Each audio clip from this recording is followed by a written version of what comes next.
live. I'm just gonna get the link out to a few people. And starting just a bit early, but I promise we will stream at 7. So.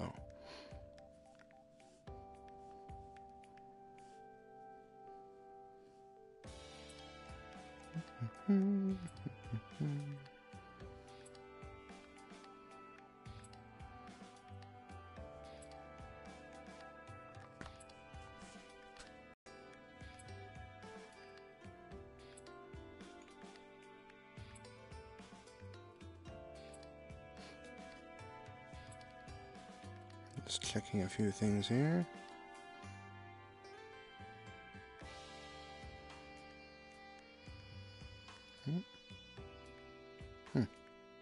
Interesting.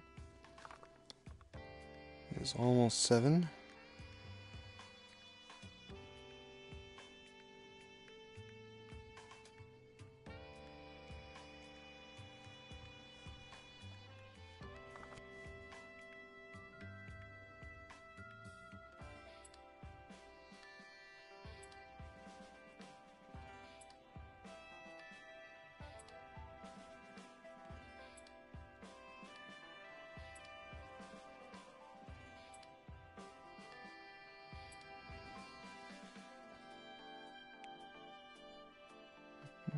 Let's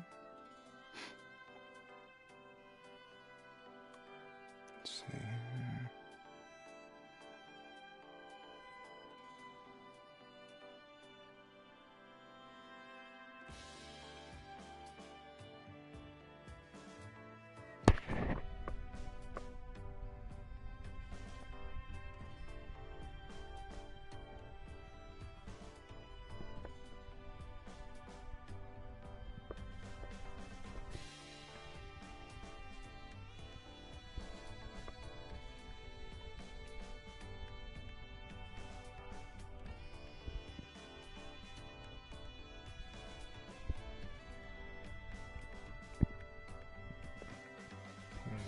And it is 7. Awesome. Alrighty. So, let's get started, shall we? So, if you're watching, thank you for joining the stream.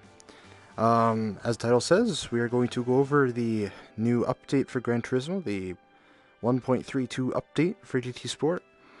It includes a bunch of new cars, a new track that you may have heard about already.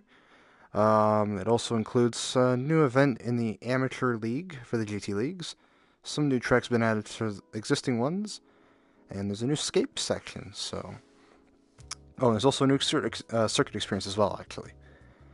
But, I forgot to sign that thing in, didn't I? I forgot to, add that in. No. Yeah, it's a bit behind. I forgot to activate my wheel before I started the stream. Silly me. But anyway. So, let's, dive in and check out the new stuff. I already did buy, almost all the new cars. I haven't bought the Aston Martin because I do not have the time to grind for 10 million credits. But anyway, so if we go on a circuit experience here, we have a new circuit experience for the Tokyo Expressway South Inner Loop. That's going to be interesting. I'm surprised I didn't do it for the other loop as well, but I guess it makes sense. And then I'm going to get to the cars in just a sec, actually. And then if we go... Oops. Lose myself here. Go to Escapes. We'll see they've added the new Cambridge section to Escapes, which has some existing photos in here with some new ones also. Some nice shots. Probably be interesting to use some of these for some of the British cars and whatnot, and exotics. Look, kind of nice scenery, actually. That'd be a great one if you wanted to replicate Goodwood or, you know, Pebble Beach or something. That's a good shot right there. But anyway, so that's the new Escape. And if we go over to the campaign, there are new events in the GT League.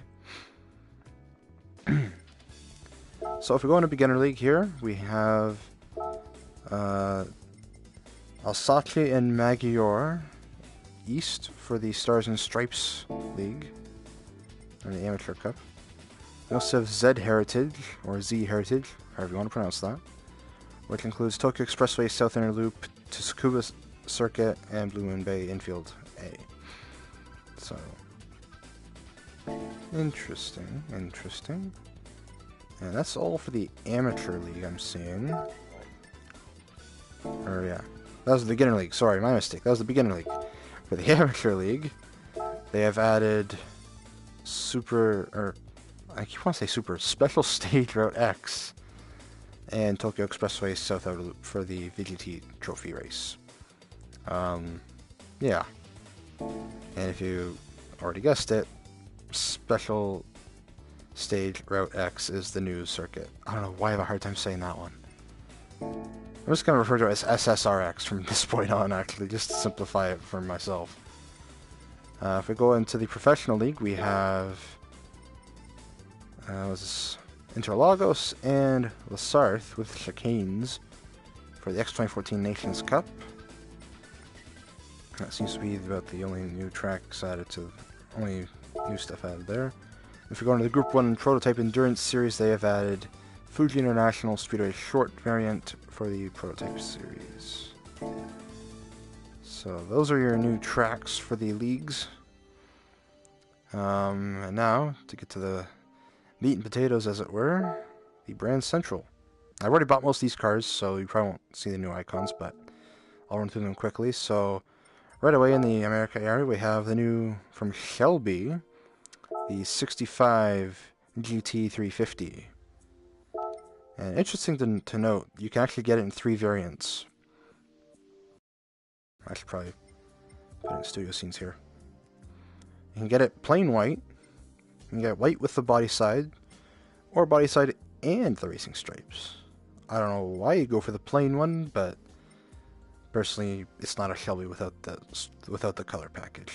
So, you just only get the one color option for this too.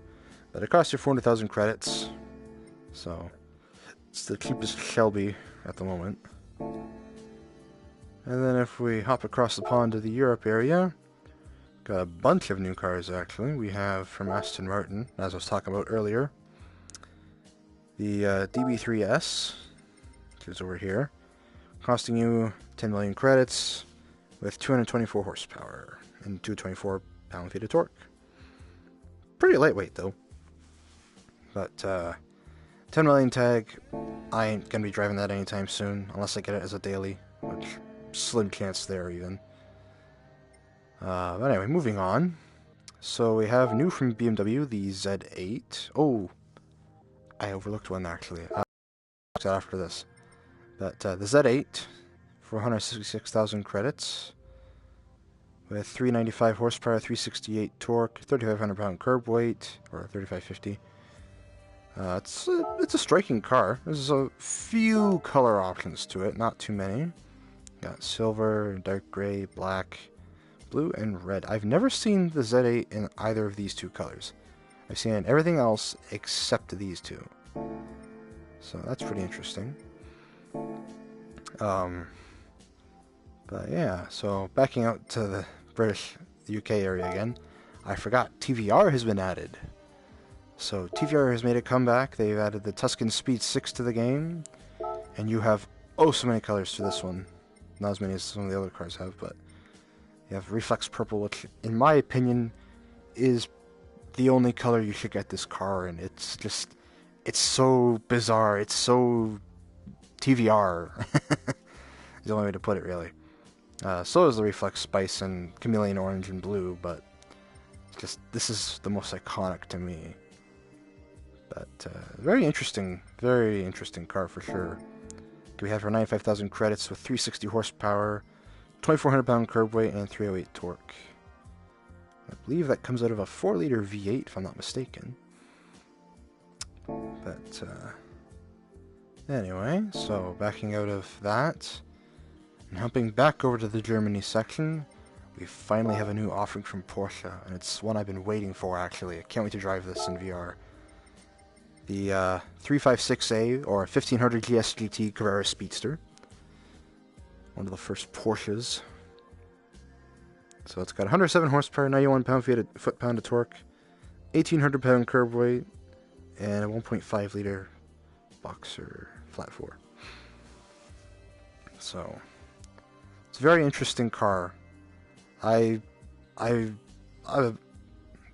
losing myself.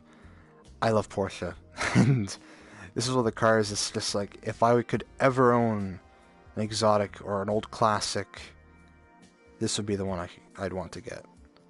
Even if it's a replica, I'd still buy a replica. But it's just such a beautiful car. There are a few color options for it, but I'm actually going to skip over that. And I'm going to go to the Ferrari tab. What did my phone come up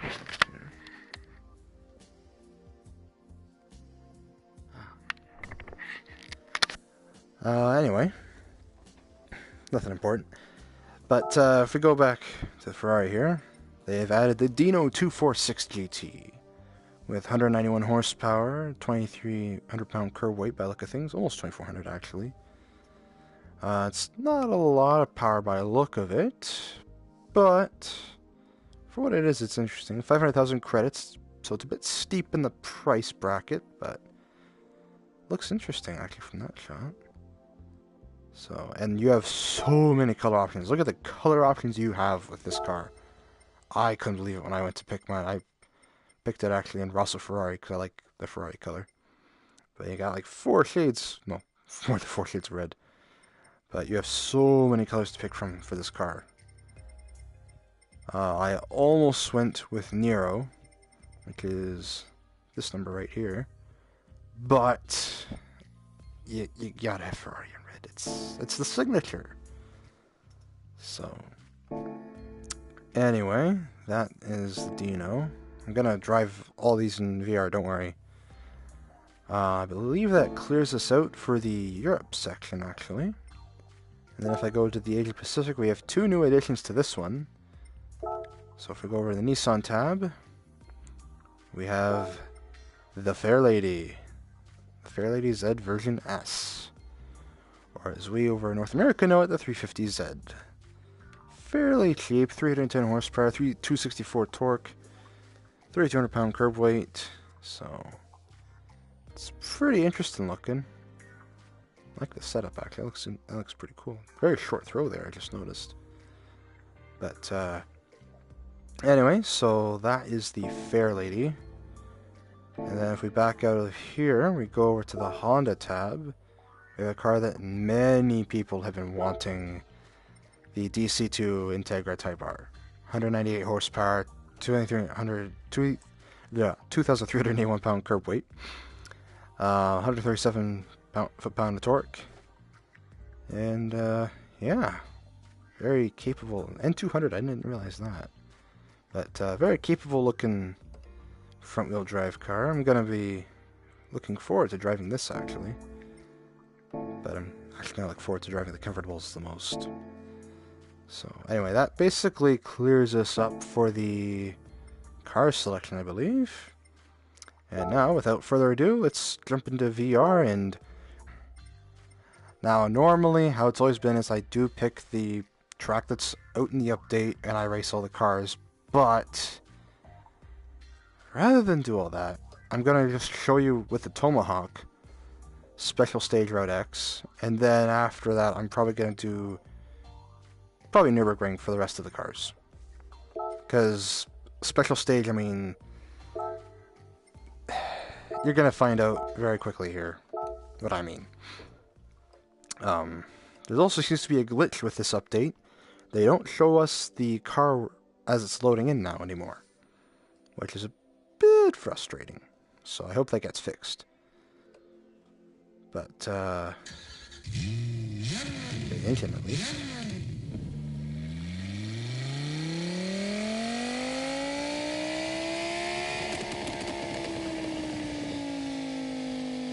Nice sound. So anyway, Tomahawk X in VR. Another thing to note, if you have a wheel and you want to try the Tomahawk on Special Stage Road X, you're going to need to dial back your feedback settings, because I found with the default settings, It sounded like a phone vibrating on a glass table, and it handled like a jackhammer, if you've ever handled one of those before. But what I did was I halved my feedback sensitivity and I lowered my max torque down by 2. So if you have those things, you should be able to drive the Tomahawk manageably around this track. And as you can see, I've already done a few other cars on this track. But anyway, let's dive into it. That's an interesting perspective.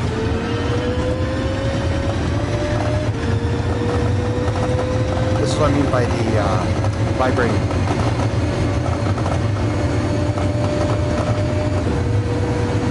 Whew. So this is Special Stage Route X, a 22-kilometer long track, if I remember correctly. It's very interesting.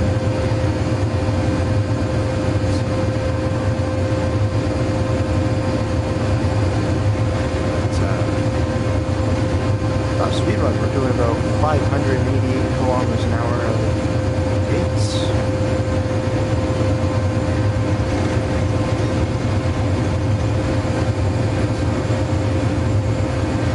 As you can see, it's a very lengthy track. It's probably going to do maybe 2 laps of this. Sweating wide. Section here. 2,000 meters. It's a hyper highway, is what I'd call it. A hyper oval track. It's really old. It's just a top speed, flat out track. It's pretty boring where agilities are concerned, but this is why I might do one lap there, because that's the main line.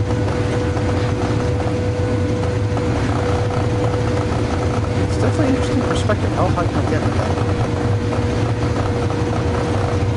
Okay, that's pretty interesting. It's a unique experience right here. It's, yeah, so I'm doing about 580 kilometers right now.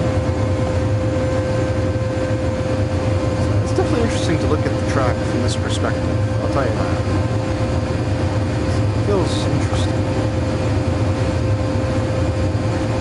I definitely want to drive slow on this track. I did try a few other cars on this earlier, but I realized not. Here's the airport. Not sure what that is. This looks like a dam.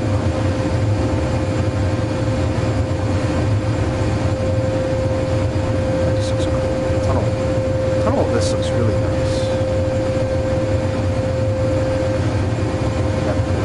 Satellites from there. That's pretty cool.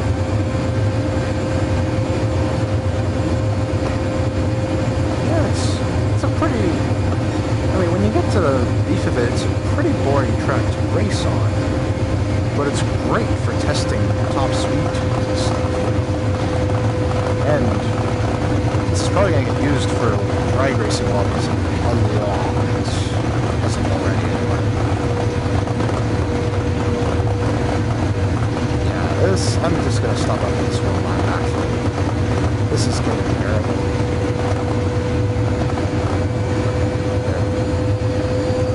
And our time is 3:07.9. And there's my post. But, yeah. So, yeah, pretty well sums up SSRX. It's a fairly straightforward track.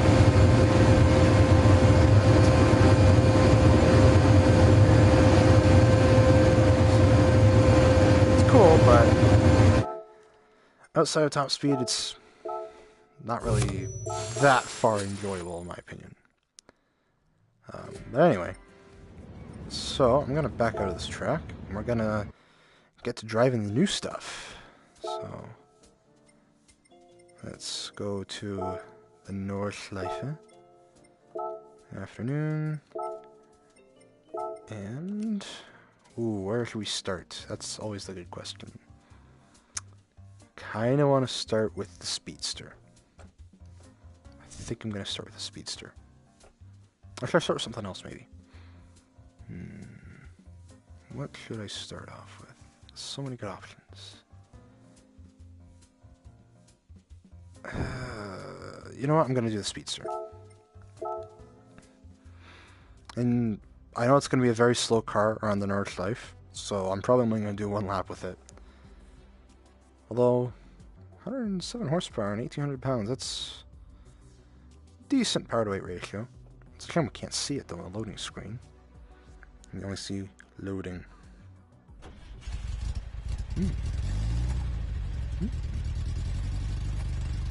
Sounds like an oldie.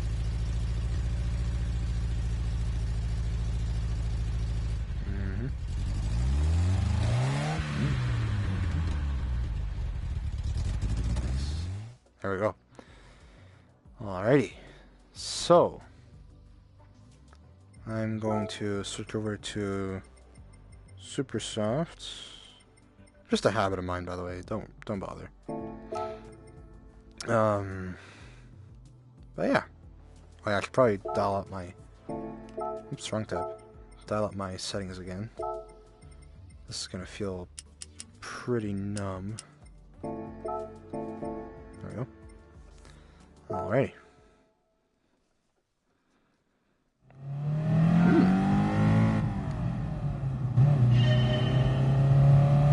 Now this is something.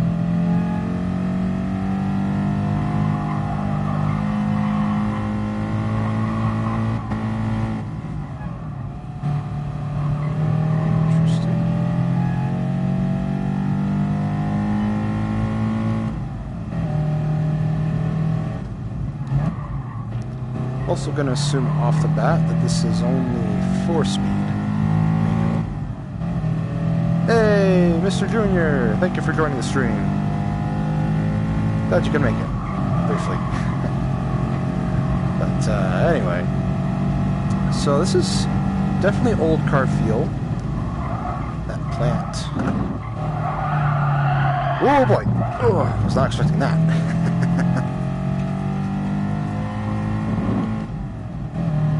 It's been a while since I've driven a car with fewer than 6 speeds.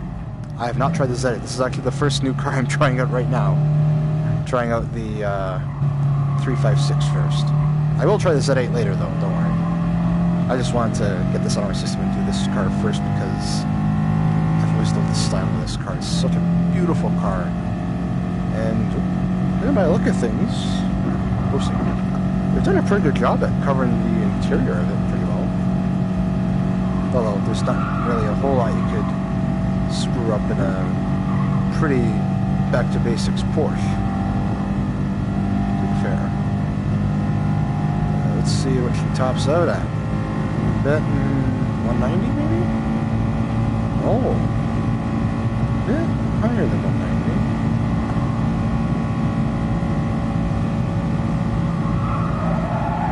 Whoa, whoa. It likes to kick the tail out from under you, that's for sure. But, this is interesting. It's definitely... Yeah, for sure. Noontime setting on the SSRX track, that's definitely nice. Kinda like the morning layout a bit better though, just because I get light with it.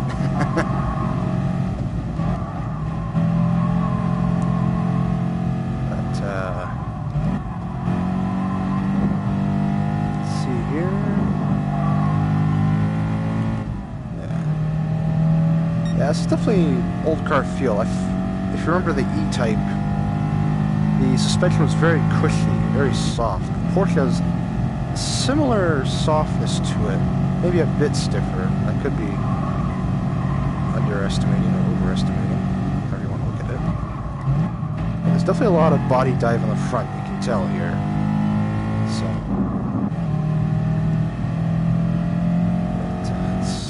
very nice handling car overall. I'm just surprised that the back end will sneak out on you if you apply too much throttle. Well, I guess it's to be expected of any car, but even so. expecting a bit more grip. Oh boy! Oh boy! Oh boy! Ah! Yeah. I was about to say, that would probably happen without fat tires on. Because 356 in pretty well any car. But pretty well any car from the 50s up to, I want to say the 70s even, ran pretty skinny tires because they didn't know you get more grip by having a wider contact patch with the road. So,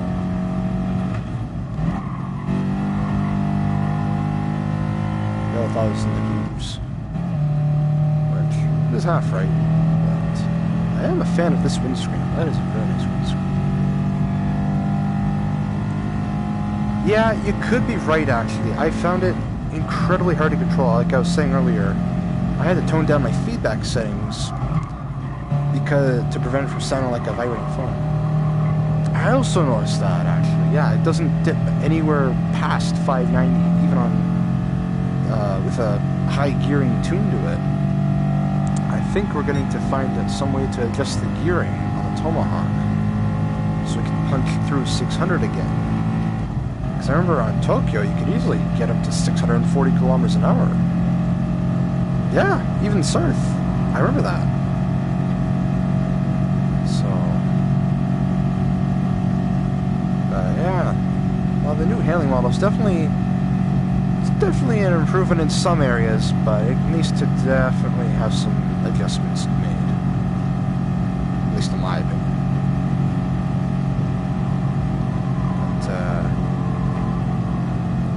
Handles, this car does handle nice. I just gotta keep remembering I don't have wide tires on this car. I gotta be careful how much throttle I put in. Because the margin for error with this car is not as wide as some of the other cars are. I assume anyway for this update. That's a tiny mirror I just noticed. That is a very tiny mirror.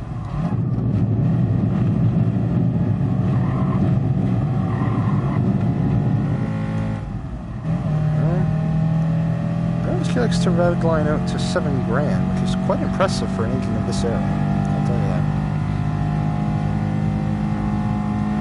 And the acceleration in this car is so fast.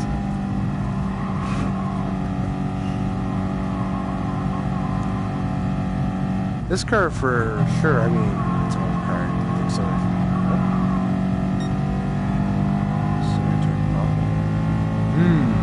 Oh, okay. I see what you mean. Oh, no! Oh, crap. Oh, dang it.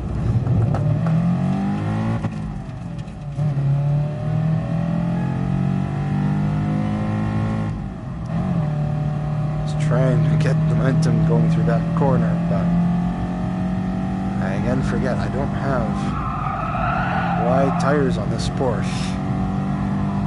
If I had more grip, I could probably take the corners how I normally take them. Or it's the new handling model screwing me up. I don't know yet.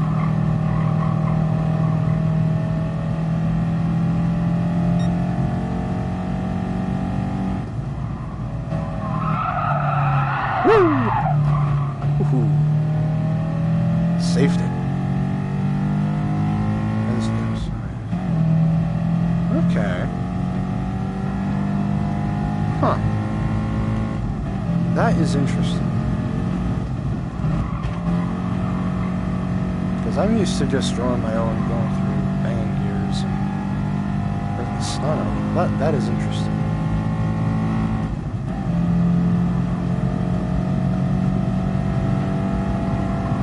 Trying to see what other... I'm trying to focus on track. Trying to see what other cool features I can spot just in my peripheral view here. We have a key. Which is something you don't see too much.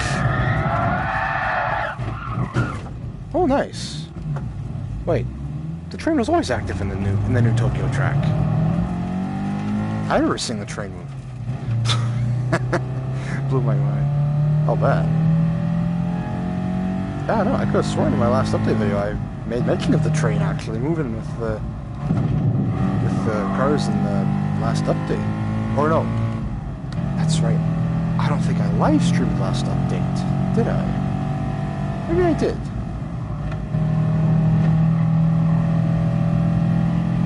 Now I can't remember. I see. Yeah, no, I think I want to say I drove it for the stream, but I could be mistaken. Because I seem to recall, actually, it might have been last month's update, in fact, I didn't stream them. Huh. Yeah, that's strange. I could have sworn. Oh, okay. Yeah, that makes sense. Anyway, yeah, that's... Yeah, no, I noticed the train for sure, though. It's a pretty cool feature. I was surprised, too. But, anyway, we're hanging revs at 7 grand at 191 kilometers. I can't quite hit 195 again. That's a shame.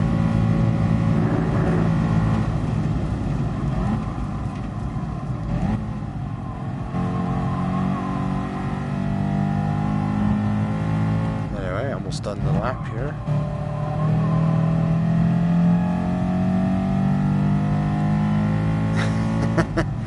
True enough, true enough. Let's see here. Just gonna slow her down. Okay, yeah, for sure. 943, not my best time. I'm probably gonna beat that myself later on. But anyway, let's see what we got in the interior here. So right off the bat, we have a honkin' huge wheel. Like, what is that, 12-inch wheel maybe? 15? That's a pretty... I mean, it's the size of a pizza, that's for sure. And then if we look back here, I am actually surprised. Huh. Let me turn back here so I can get a good view. That is all carpeted with little back seats. I'll do that later. I might do that next, actually. Ah, I see. I seem to remember an end movie with the Nordschleife. I can't remember if it was 54 or 5 or 6. It was a race one. Might have been a GTR, I'm thinking. But, yeah, no, it's definitely... That's definitely cool. They clothed the entire back seat. Ah, helicopter. No, the view I saw was, it was cockpit view, actually, the one I saw. But anyway. Looks like we have some storage cubbies in the back there. That's kind of cool. We have loads of carpeting stuff. Looks like a little slot there for your materials, even on this side, too. Very retro door handles. Very tiny mirrors. I will agree there. That I will agree upon. But yeah, got Porsche badge.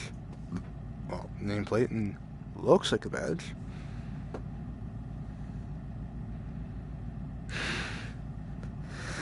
Fair enough.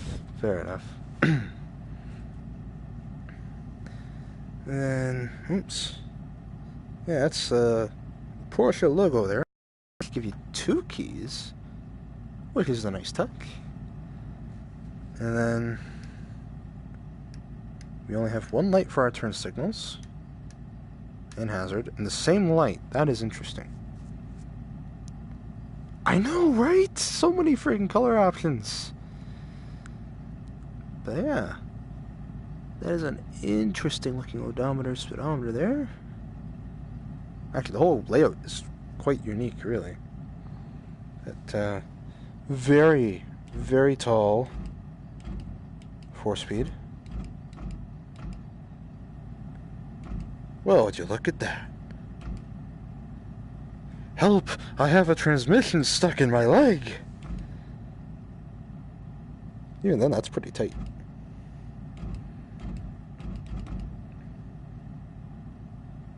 Ah, fair enough. Man, oh man.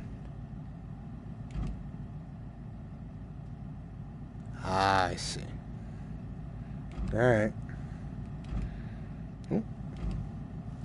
Yeah. Interesting interior, though. That is very interesting. Anyway, that pretty well covers my view of the 356. Very nice convertible. I like the open top. And the little roll bar in the back was interesting, too. I forgot to point that out, actually. But anyway...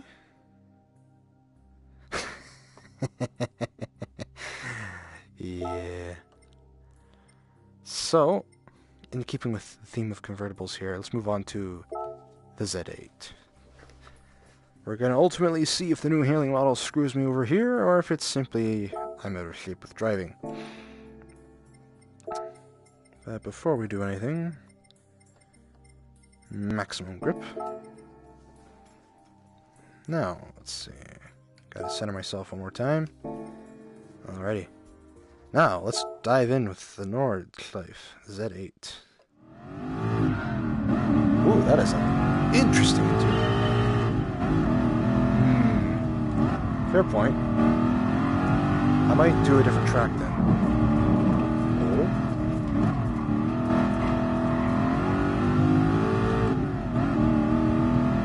This is an interesting interior.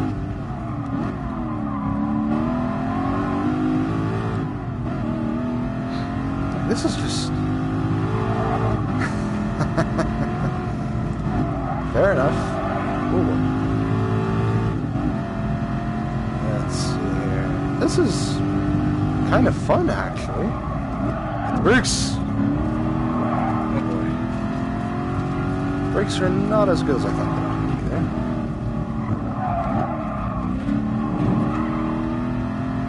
Yeah, this is interesting. My speedometer and my tachometer are all over there. My entire gauge assembly is all over there. I'm just staring at my turn key and what I assume is... I'm not even sure what that is, actually. Woohoo! Yeah, a lot more fun. Oh, dang. So much freaking fun. Oh my goodness.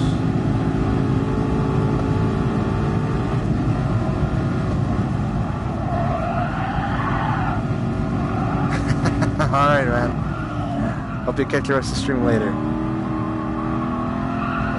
Hope you have a good rest of the shift too, man. Anyway. Let's see what we got going on here. So far, this definitely feels like a nice car. Almost enjoying the handling.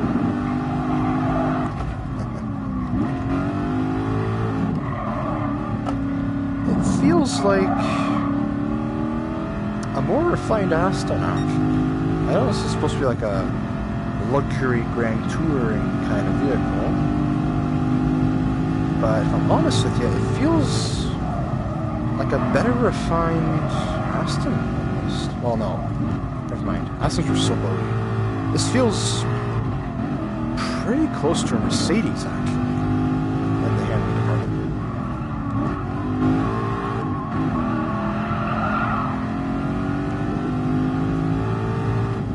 This definitely handles a lot nicer than the 356, but that's just, I mean, the difference of, what, 50, 60 years of technology between them?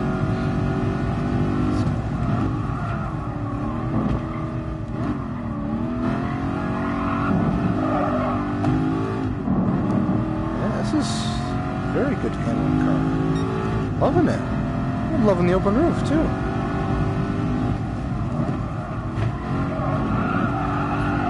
Woo!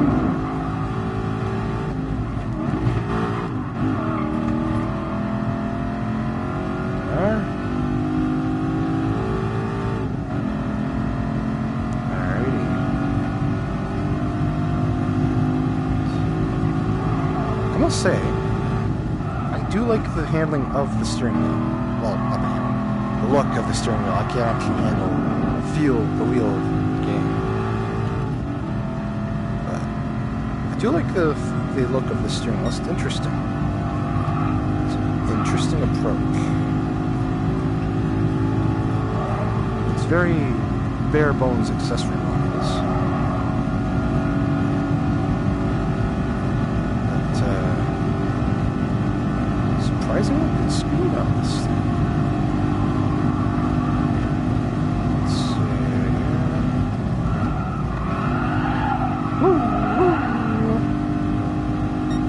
That's good stuff.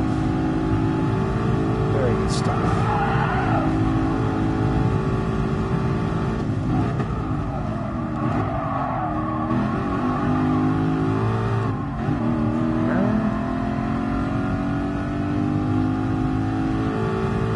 Yeah, definitely interesting handling feel.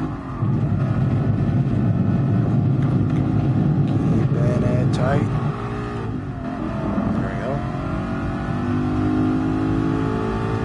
Always feels like an achievement when you manage to get the carousel perfectly all on the cement area. For that sort of thing.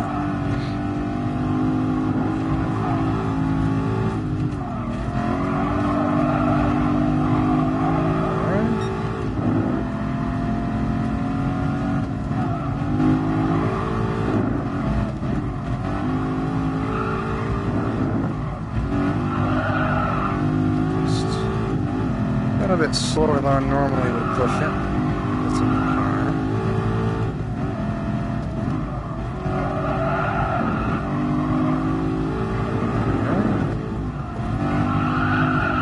Okay. Ah, crap. Kind of wide.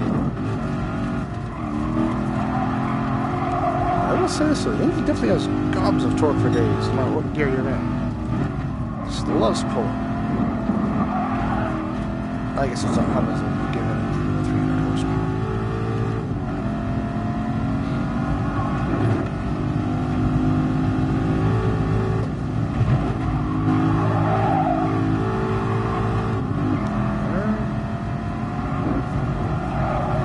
Big mirrors compared to the 356, that's for sure.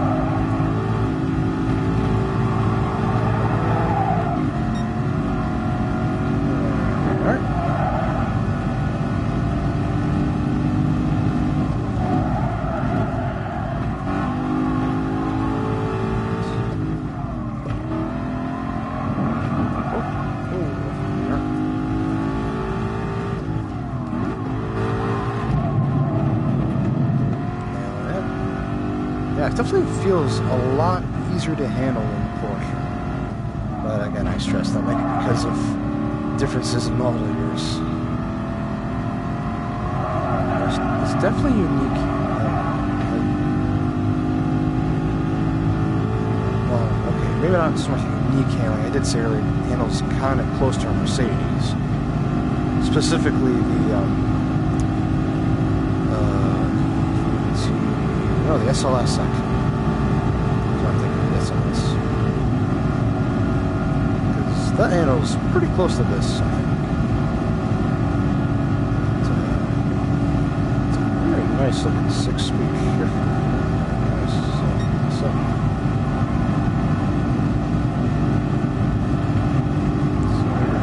271 there on the odometer.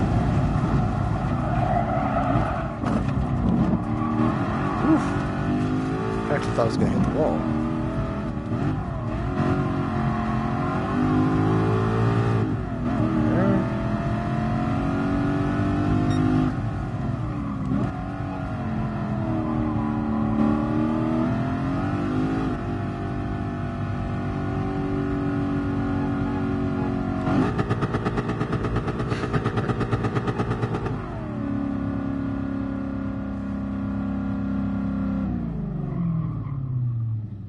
Anyway. But yeah. So, let's look around the interior for a bit here. Oh, that is my limit, actually. That is surprising. So we have a very basic radio. Pretty cut and dry climate controls. Very interesting. They kept it driver-oriented gauge cluster, but they moved it in the center. Not sure why. We also have here small side vent. All I can tell is that that's a turnkey over there for the ignition, and that is... I actually have no idea what it is because I can't get close enough to see if there's an icon on it. Like that. But aside from that, parking brake gloriously put right in the middle. We have, looks like, seat adjustment off the side there for heated seats possibly. We have a sport button apparently. I did not notice that. We have Z8 right there. But fun fact actually about the Z8. The taillights on the back are neon taillights. It's kind of well known maybe, I'm not sure, but a little dome light there. Visors that do nothing, as expected. But a glorious view of the back. So, very nice interior actually. I was going to say they did a very nice texture on the interior job. Everything looks spotless pretty well. A few cuts around here, took some liberties, but well, it's VR on a console. You have to cut where you can. A lot of glove box storage off the side, or door panel storage. I don't think there is a glove box actually, but yeah. So can't quite see what the speakers say because of the stupid VR limitation at the moment, but yeah, we have a red bulb right there on the mirror. Let's test our turn signals.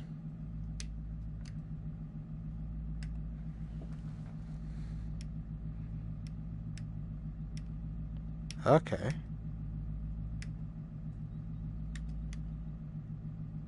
Huh. So if I toggle the left turn signal, the right turn signal, nothing happens. Oh, it's over to there. Okay. I wondered about that. Then hazard flashes both up. That is a weird setup. Why would you do that? That is so weird. Huh. Interesting. But yeah. And that's reverse over there. Overall, pretty nice interior. I'm impressed. I like the shiny texture over all of it. It's nice. But yeah, I think that pretty well covers me for the Z8. 737. I am impressed with that time, actually. I am dang impressed with that time. That is impressive to me. But anyway, as far as cars go, what else do we have? We have the Z8. I already did that.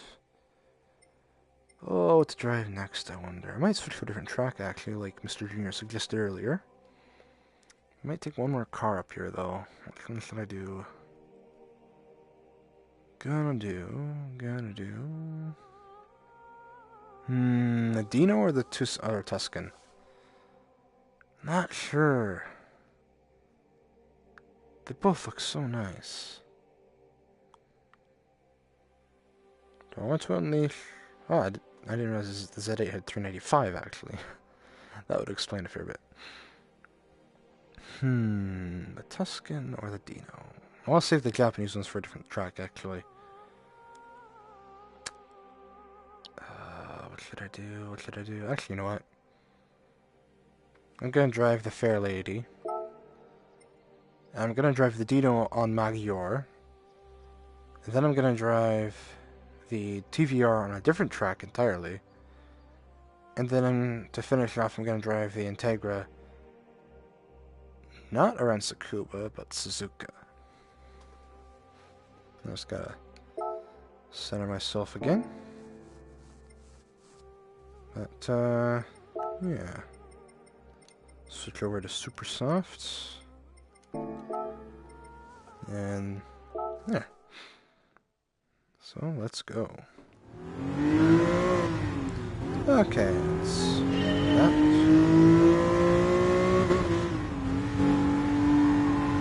350Z as I call it.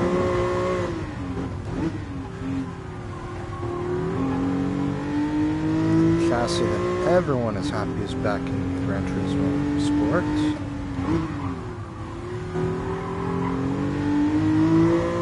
There. Alright. Woohoo! Wasn't sure if I'd have enough grip.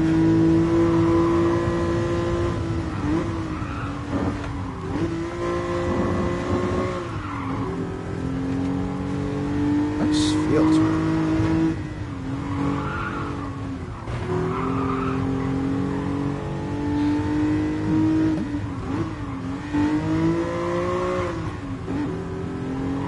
That's a beautiful sound.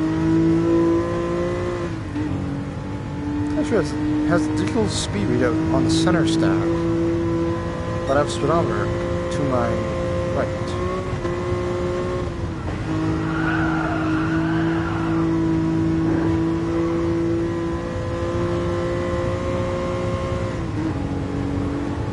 I also realized I have a massive infotainment right there. I'm not sure if the stateside one's got it.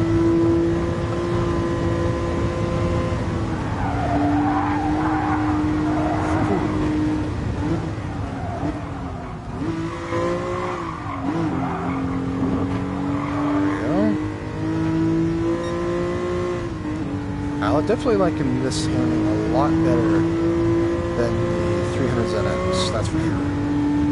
The 300ZX, I mean, it felt like the stereotype of, well, to be fair, was a luxury cruiser from the Japanese market, but it didn't quite feel sporty enough.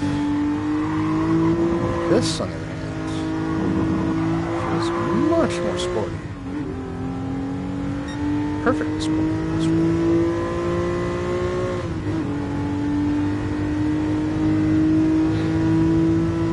Yeah, this is very nice on that car.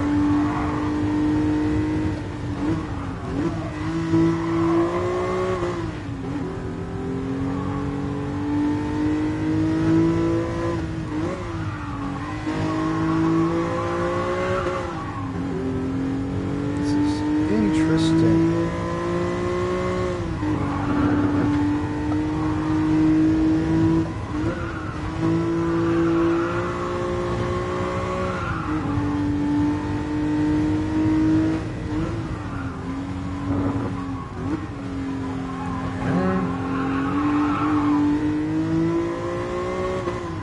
Yeah, this is marvelous level of control of this car.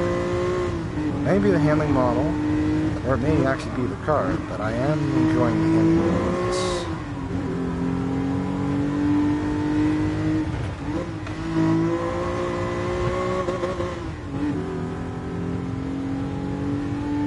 Funny.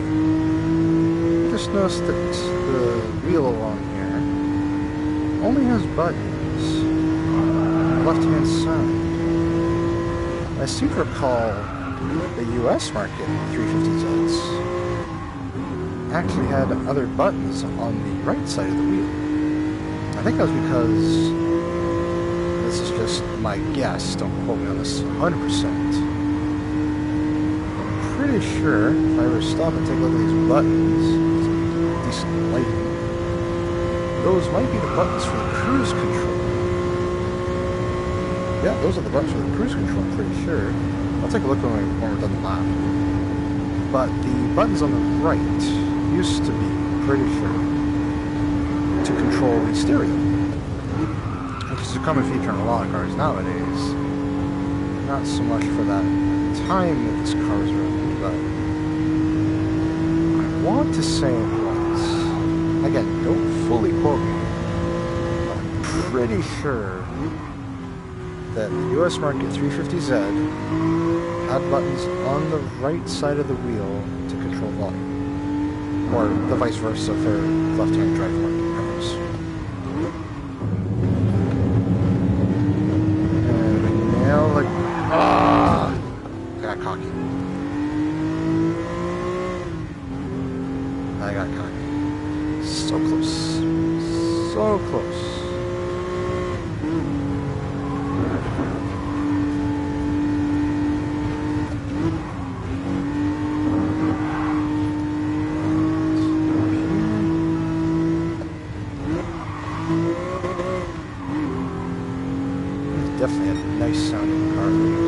V6, I mean, it's not to level exotic per se, but it's the right level of performance. Oh, I know some people might say, oh, the sound of the VQ Series V6 is so overrated, but can't deny the stock setup. Well, without mufflers anyway. Straight exhaust. Okay, maybe not straight. At least a catted or something. Not as muffled. It does sound pretty good.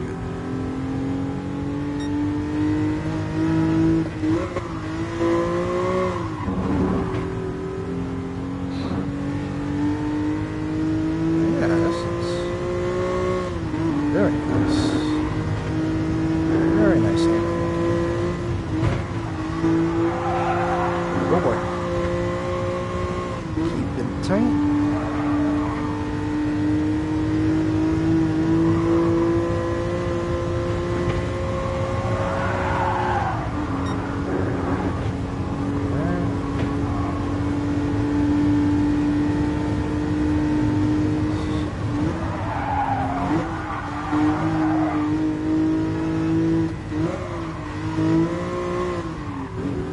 It also just occurred to me, because they have added in the DC2 Integra and the 350Z,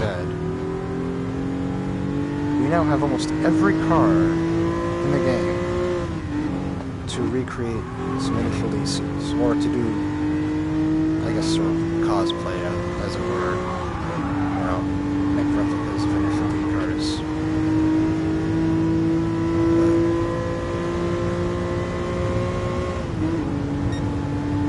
It's definitely interesting. What they really need in this game, in my opinion, they really need a tailgate track. And this is probably as good as we're going to get for a tailgate. But if there's some sort of track up there, again, I've never played any other Gran Turismo game except Sport. But if Polyphony has made a track that was kind of tailgate-like, I think we should bring it back. I really think it would be fun.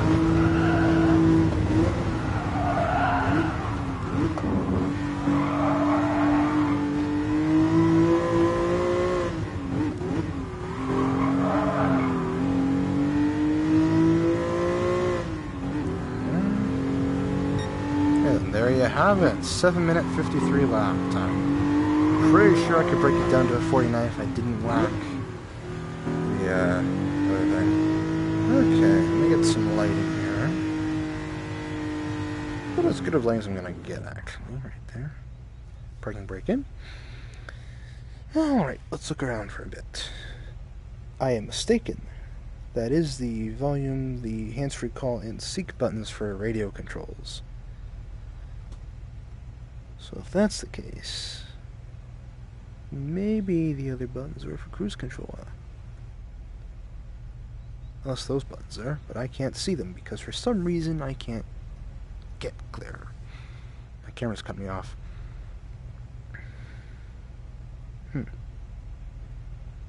Interesting. Wipers. Turn signals work about the way I'd expect them to work. Hazard button down there. Climate controls. This looks like a cubby below our AM, FM radio. But if this is our radio, then what the heck is this thing? This is those performance pages, which I actually cannot read because, wait, TV? Dude, that is so cool. You know, you just sit back in your fairly probably here, I guess. You're just watching your TV on the center stack. Why don't we have TV in cars anymore? I mean, to be fair, it's all streaming anyway, but still. Fun fact, actually, my Celica has an aftermarket deck, and you can watch videos on it, which is pretty cool. Let's see, sliding cup holders under that little pullable thing there.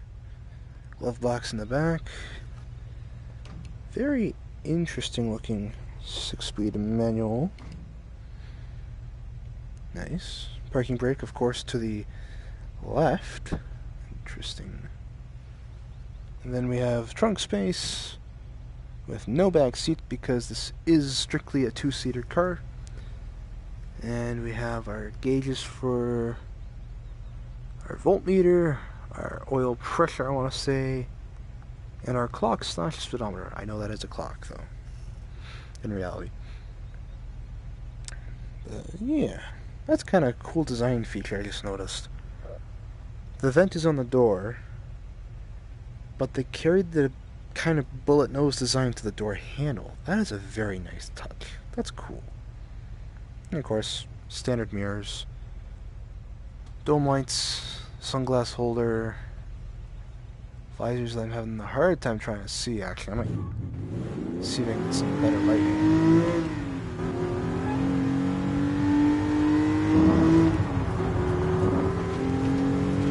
Get some better lighting on this.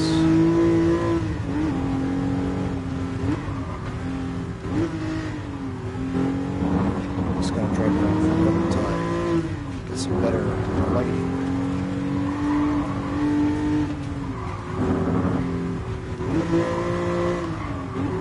Let's see, I think it's around this area here I can get some good lighting. It's usually down this back street I get some pretty good lighting. Yeah, about here is good. Okay, yeah, those visors are blended into the ceiling. I can't even see them hardly. But they are there. I don't know how big. I think, yeah, no, they're there. I don't know how big though. But anyway, Pro covers the interior observation of the 350Z, or Fairlady Z. I'm gonna use 350 because I'm North American, Canadian, in fact. But anyway, on to the next weapon of choice. Gonna switch out my car to the Dino. I'm not gonna drive it here. I said I'm gonna drive the other cars on a different track. So, the Dino we are going to take to Maggior Grand Prix. We will do it in the sunset. It's a nice smooth lighting. Still sucks we can't see the car load in here. And I'm also noticing you can't see the track preview when you go to do your time trials or races now. So it's a fix that needs to be done, I think. But anyway, it's just loading in.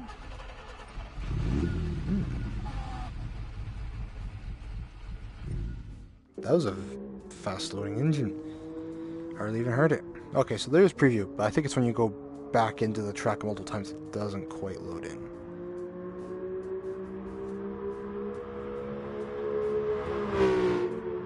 Beautiful sound. That looks nice. Alright, so final adjustment. Here we go, the 246 Dino.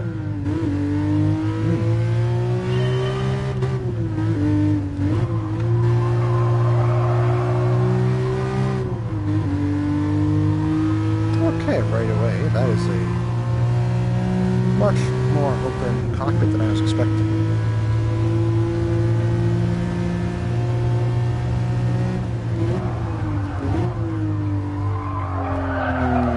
You know what I forgot? I forgot something. For maximum effectiveness. Sun.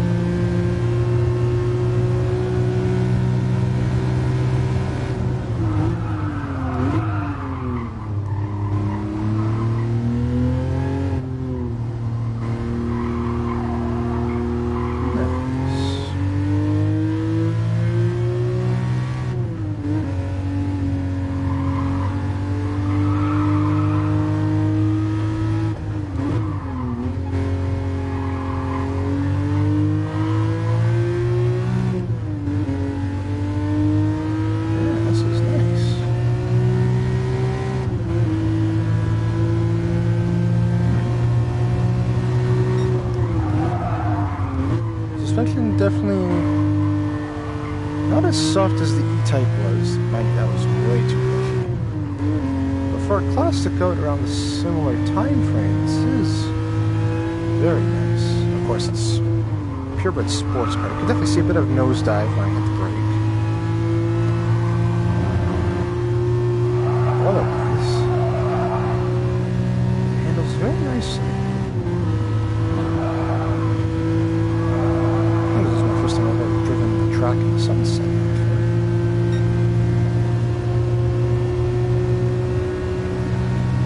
Yeah. 5-speed. I was wondering if it would kick in or not. Ooh, must be speed there.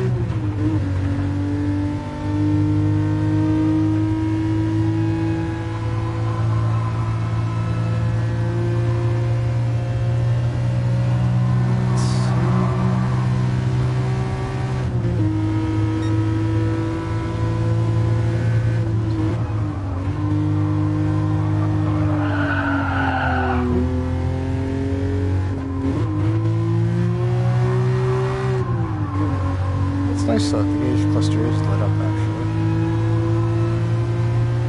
It's very nice. The handling of this car in general is actually still really nice. Ah, I drifted it.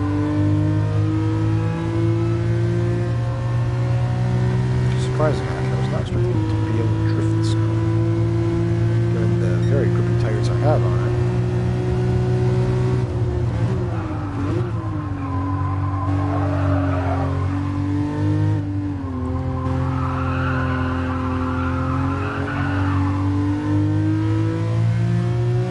Ghost in the background.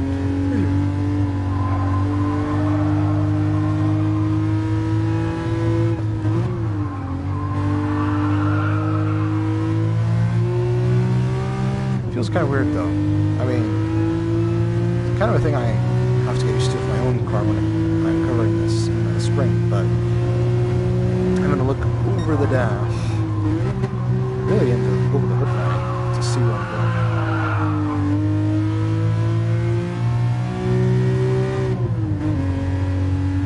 That's a different color, or is that just a reflection? Could be a reflection.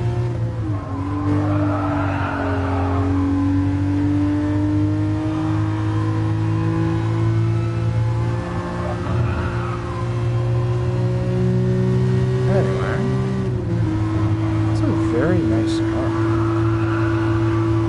Handling in there, the tuning, the drive, the acceleration, it's all really nice. Handles like a typical Ferrari, I guess.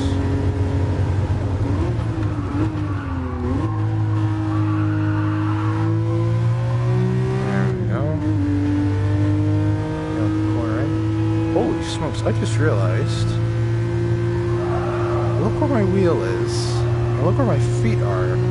Off this corner, I'll briefly look down so you can see what I'm talking about. Look at those feet.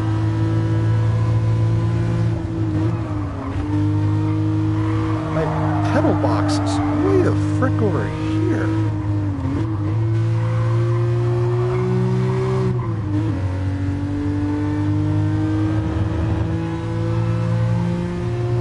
Let's see, last corner.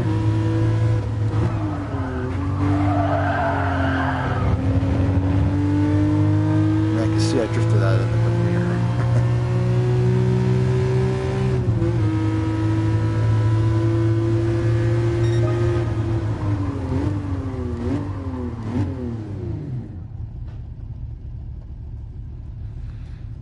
Alrighty, let's look around here. Prototipo Dino. Nice. I can't make out the stocks again, dang it. Anyway, we are very pushed back in the seat, as it were. But like I said earlier, my feet are all the way over there. That's crazy. Like, my torso is here, but then I gotta... Yeah, that's weird. Whole layout really is weird in this car. I'm not sure why they had to take so much body structure. Oh, because fender's right there, actually. Wheel arch. Makes sense now. still. We have a very, very tiny dog-leg transmission, as they call it.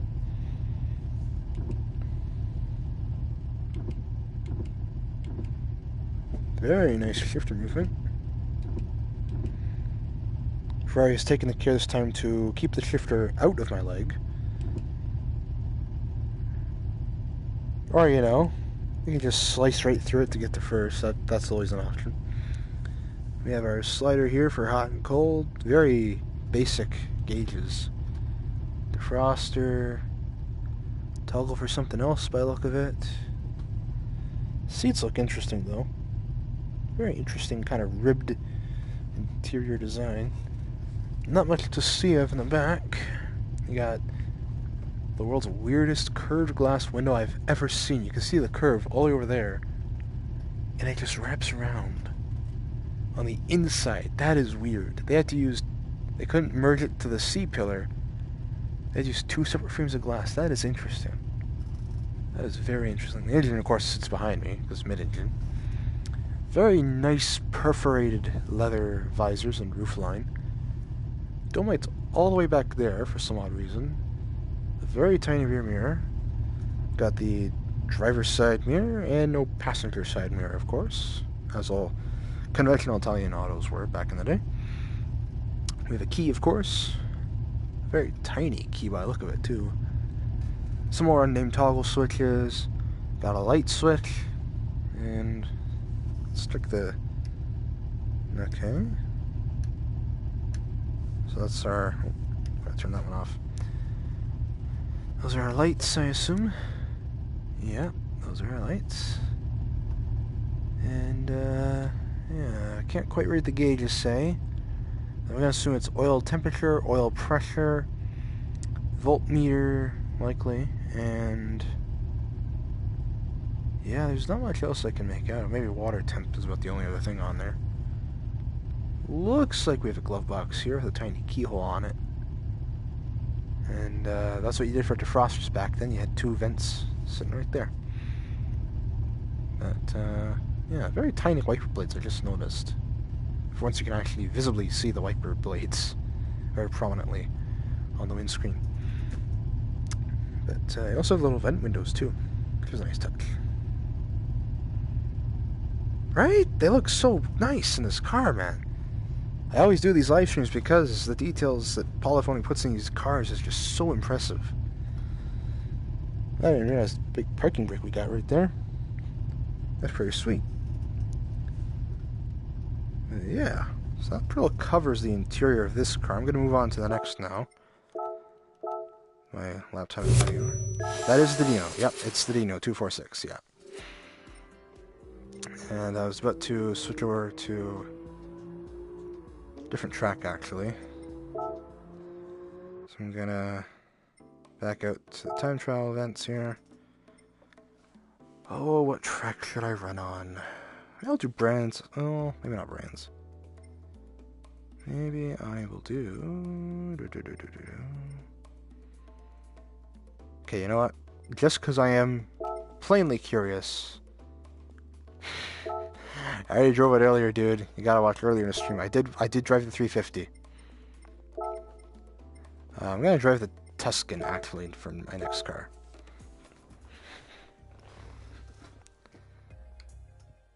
But, yeah, this bug is driving me crazy. They somehow glitched out the loading screen for the car. That kind of sucks. Let's hear the engine of this thing.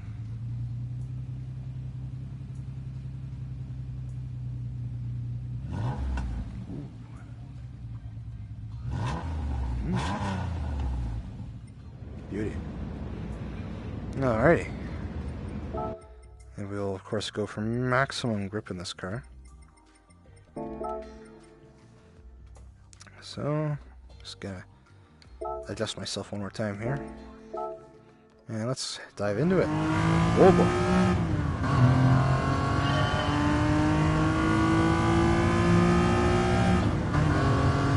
This is interesting.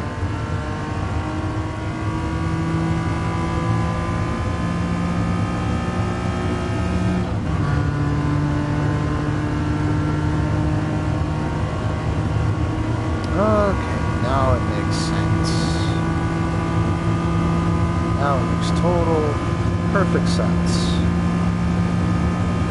The big number in the middle, the gauge cluster, 73, whatever, that's my tachometer. Now we have 5 speeds. The car's called the Speed 6. Gotta figure that one out. I'm doing about 190 miles an hour. The TVR. This is such a weird design, honestly. Oh, I didn't notice those. Lift it off there. This is such a weird design. The whole car looks weird, actually. This is a weird quirky one that we're doing.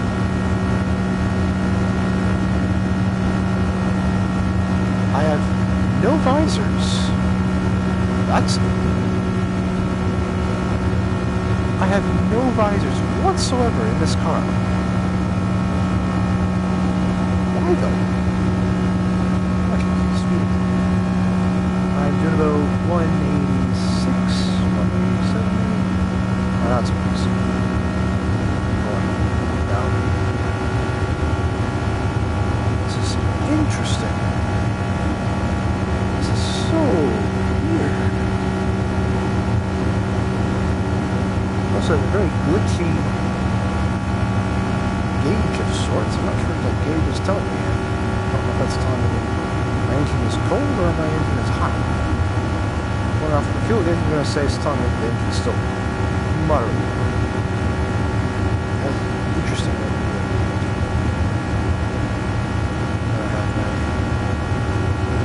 Yeah, that is so weird. My goodness, this is such a weird car. We have a stereo over here that looks like it's come out of the latest from Pioneer or maybe Ampeg or Alpine even. It's such a weird design though. Oh, that's broken up.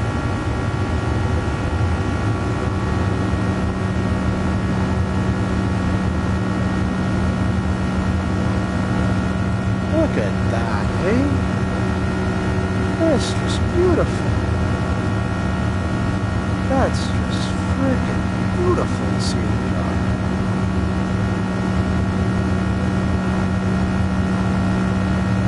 Crazy stuff. Huge wind farm.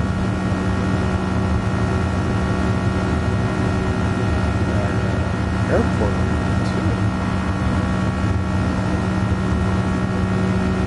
I know I covered this stuff earlier in the stream on the Tomahawk, but it's just such an interesting track for the background. Unnamed airlines, of course, because they didn't say airlines. Well, there is some sort of dilemma. I may have to do a second pass in another car just to figure what the name is.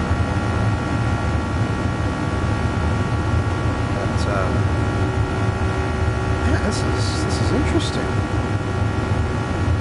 Right. Toggles here. Cool stuff. Cool stuff. Yeah, this is such a weird interior. I'm trying to do this.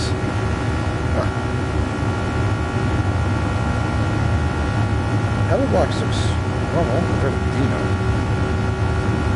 A very tiny cluster there for something. Might be mirrors, might be the seats. Probably the mirrors. Interesting. And then I have little portholes and dash. I'm still not sure what half of these dials are for. Or whatever those two are on the bottom. Where did that fit in the center? Looks too small to be coupled. I like how it lights up though. That's pretty nice. Cool stuff. Cool stuff. Yeah, I can't wait to check out the rest of these cars. Very interesting car.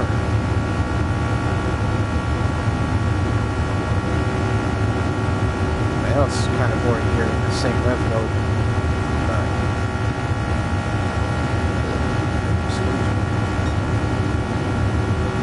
yeah, this is interesting stuff. I think I'm doing about 192.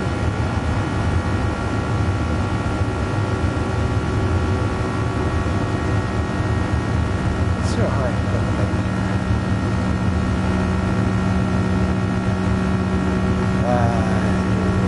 Next level, dude. Oh, there's a little body of water in there.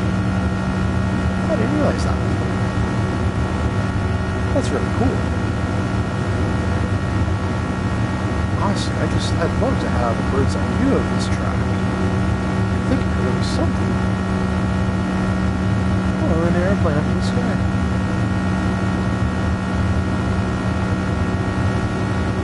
Yeah, this is such an interesting track.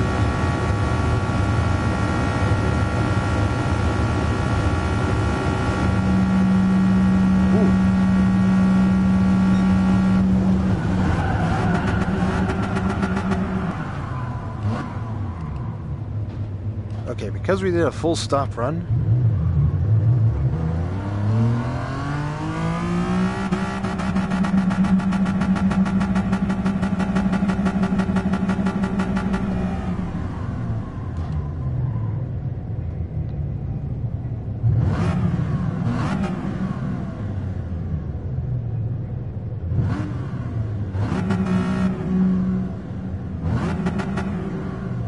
you can hear the echo. That's pretty cool. Well, this is about as good a light as I'm going to find, other than natural light, of course, but let's look over the interior. So we've got the temp gauge, the fuel gauge, like I mentioned earlier. That is the light dial, and that is unmarked. I don't know what that's for. But, other than that, oops. So we got here, we have a dial for something, a dial for something else, and this is the roll window dials, probably. Makes sense. That looks like, oops, looks like a volume control, maybe? I mean, the whole deck looks really weird. I still have no freaking clue what that is. We have a very nice parking brake. Seats look very bolstery. There's a shelf for a glove box over there. Looks like a bit of a shelf over here, too. It kind of continues to this side, but not sure, actually. Looks like a hard plastic on the side door. Could be leather wrapped, actually. I do see some trim. What else? We have another porthole in the back for something. It's essentially a two-seater. There's no getting out of that. But, yeah. So it's a very interesting car, to say the least. Certainly unique. I've known TVRs are quite exotic and unique for many things. Interior, I guess, is one thing I should have expected. But, it is interesting. Those are some very tiny pedals, too. Excuse me. But, yeah, there's not much else to go over, really, in this car. I mean, I've pretty well covered all of it. But, it's still quirky. Very quirky.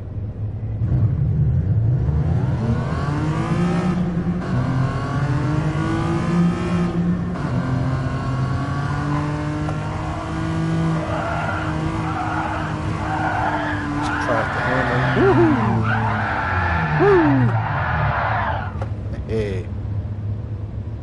Nice.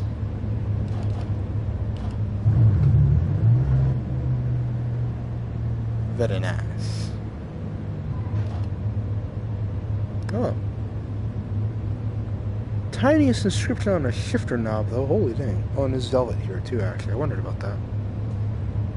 That is weird. This is very weird. This car is weird in so many ways.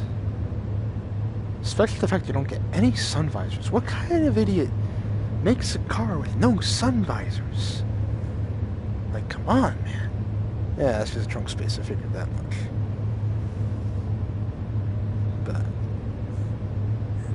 looks like an Alpine deck, actually. Can't quite make out the writing. But other than that, it is interesting. I'll give him that. Definitely interesting. No couplers either, by the way. I just realized that. Yeah. So, didn't quite get to cover the handling of it that time around. But, I assume it handles nice to a degree. So, anyway, that pretty well covers the overview of the TVR Tuscan Speed 6. I'm going to do a different track now, though. I'm actually going to do 2 more tracks for the 2 more cars I have, I believe. Pretty sure it's 2 more I have to do. What was I going to do? I was going to do Suzuka, and I was going to do one other track. I already did the Magyar, actually. Or no, not Suzuka. No, yeah, Suzuka. I was going to Suzuka. Which I have now forgotten where it is located. Right in front of me. And we will do that in the dawn. With... Where are you here? There you are. The DC2 Integra. Oh, this is going to be an interesting car to drive, for sure.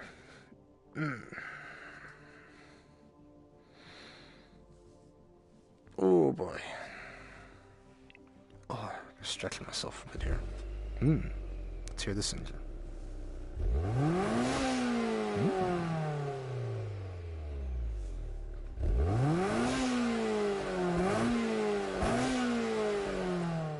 Gotta love that B18, my boys.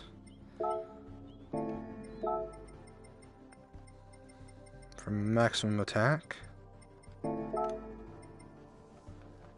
Alrighty.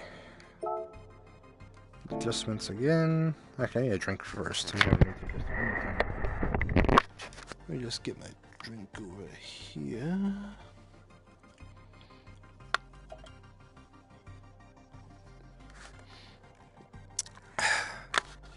Alright. Yeah, one more adjustment. There we go. Let's go.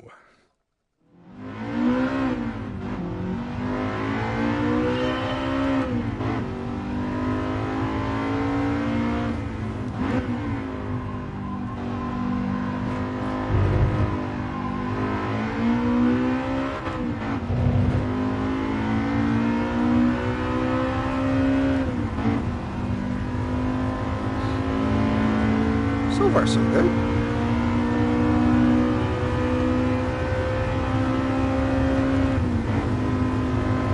It's a nice look.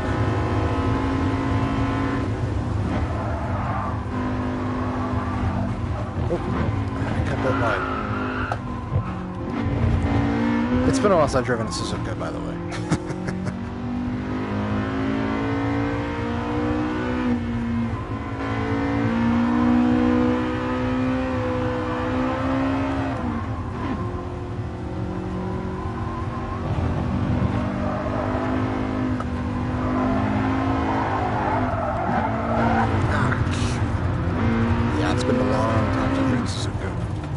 Much less driven a front-wheel drive car.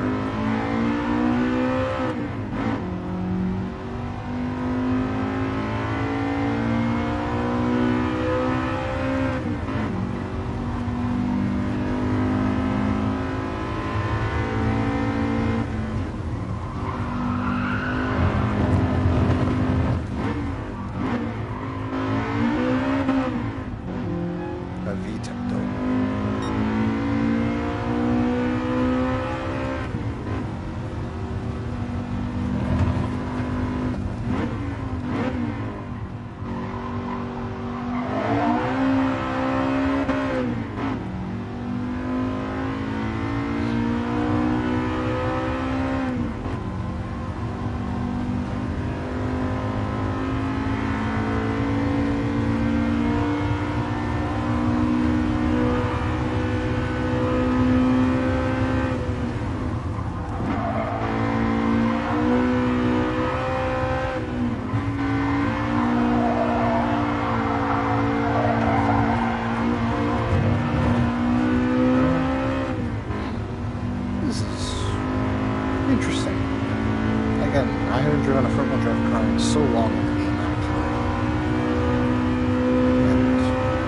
probably doing the Integra Type R some disrespect for driving it, but it is decent handling. I'm just bad at handling front-wheel drives. Ironic. But it's just how it is.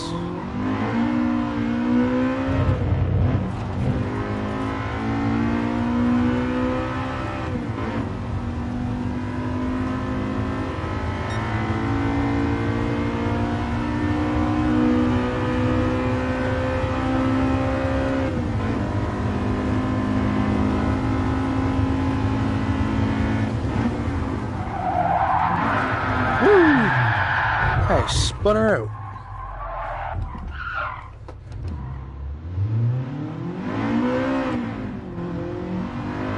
That's a take. I have to do one more lap of this.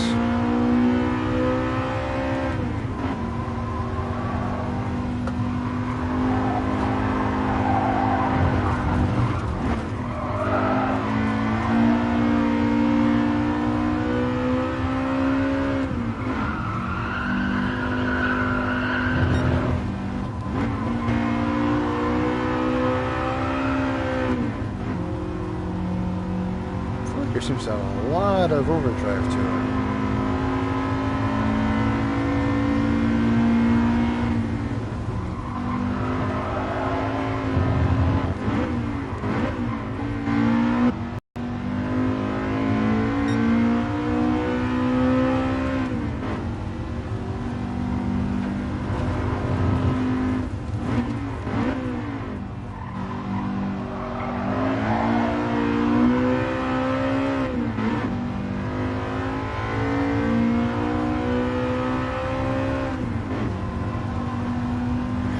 It really bogs it down. It's like the other three gears are fine.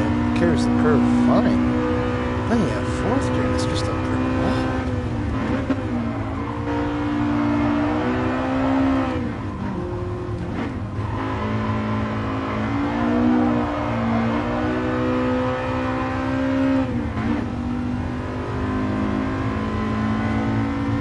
Yeah, this is very nice. Closest experience I'll get is to driving with the Tiger, probably. I mean, I could do Celica, mind you, but just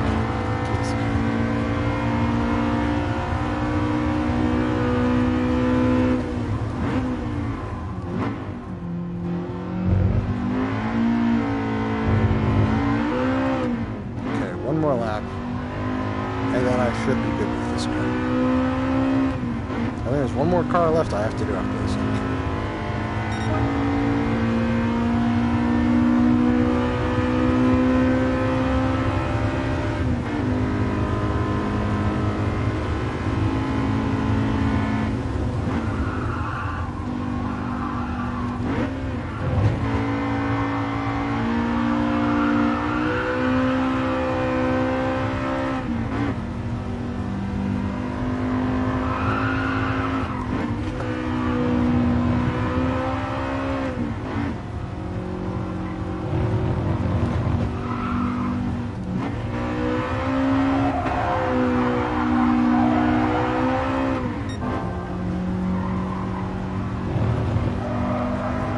There we go.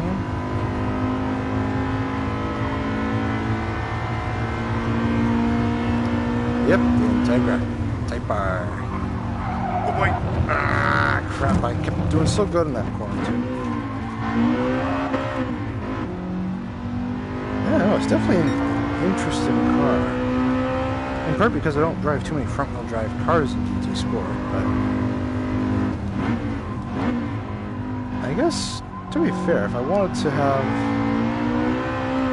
a good competitor to my Celica, or equivalent even, this is pretty darn close.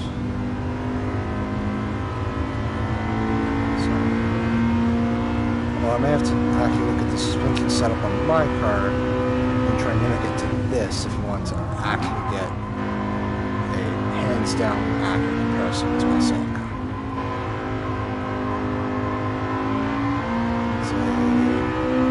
and stuff like that.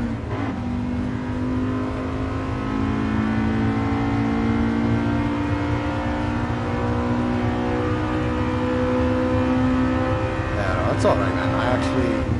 I actually prefer people to comment on my streams, in fact. It tells me that there's people watching.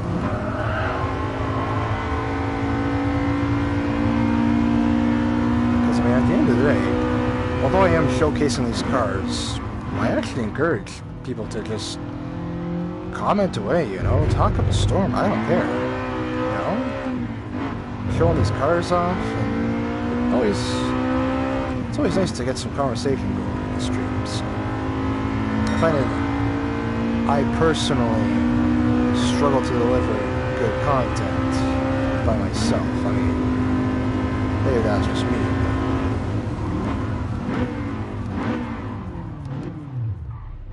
But anyway, let's look at the interior here. We got our, I'm gonna flat out assume faux carbon fiber, but I could be wrong. So we have carbon fiber trim on the wheel of all things, the button panel on the door, the tire center stack for the most part, and it's the only other place you see it really. Other than that, let's look around here. Gotta readjust myself. We have our turn signals right there.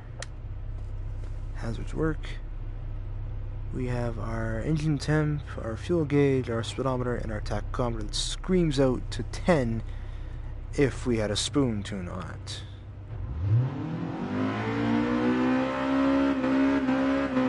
It's a shade over $8,000, about 85, 86 maybe. But we got a nice Integra Type R badge in the center stack. We have the iconic red Recaro seats, the classic silver and red 5-speed shifter, which actually has a bit of a longer throw than I was expecting, but I guess it's still a short throw. We have our time right there, of course. We have bench seats in the back that, well, are kind of like my car actually. And we have a spoiler in the back, the iconic Type R wing. We have our visors, which say stuff in Japanese that I can't understand, but looks like hard plastic kind of visors actually. That is commitment to detail though. They actually put the screw for the door handle in the door. That is commitment to detail, man. That is commitment. And if you look over here, before I block out, got our cigarette lighter, of course. No radio because the Type Rs never came with a radio. Aside from the EK9, I think. I don't think the Integra ever came with a radio, though. What else? We have two other things over here. I can't quite tell what they are, though. Well, that's the high beam, or fog light, and that is either a button or a vent down. Something, I don't know. Tilt steering. And we have our key with Type R on it. That is a nice. You kind of see it in the one eye there. I don't know if you guys can see it clearly, but there's a Type R on the key. That is really good commitment to detail. But yeah, dome light there. No dome light here, weirdly enough, but we do have a mirror. But yeah, that's pretty well sums it up. Surprised there's not a separate door lock button on the passenger side, though. That is interesting. Most cars have that. Got your mirror controls, obviously, window lock, and yeah, this is cool stuff. Very nice. That's always a joy to rev out the B18, of course. That iconic exhaust note.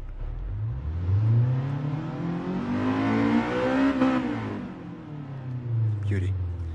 Anyway, so that's the Type R. I have one more car left. It's not quite saving the best for last, though. It's kind of more so wanted to go through the best and then save the mediocre for last, I guess. But I'll do it on a different track, though, because definitely not built for that. We'll drive it on. We will drive it on. I might drive it on Blue Moon Bay, actually, the infield track. Gonna do infield B. And that car would be the Shelby GT350. Again, this bug is driving me nuts. I know it's only been a day out since... I know it's only been a day since the patch is out, hardly. But, polyphony. We need a hotfix here to get this moving again. Because this is...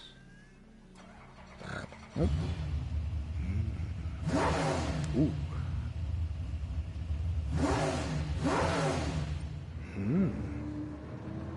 Nice sound. Alrighty. Let's do this then. Ooh.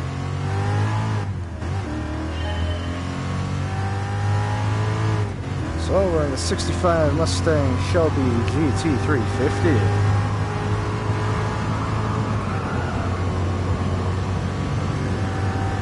Interesting to be back in left-hand drive again. 4-speed, of course, because it's the 60s of North America.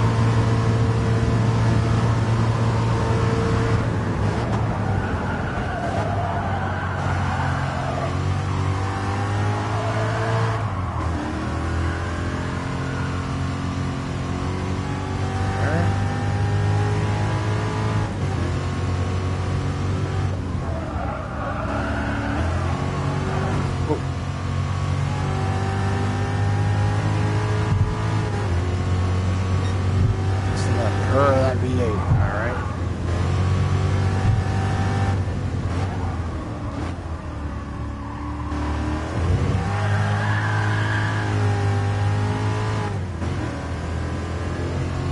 Goody.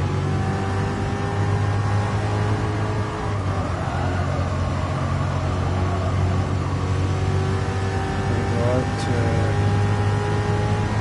a little over 200 by other things.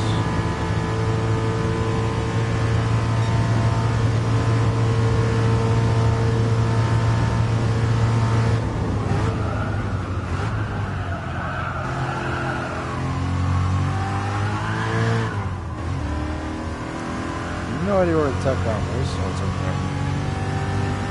And there's my ghost. Oh no!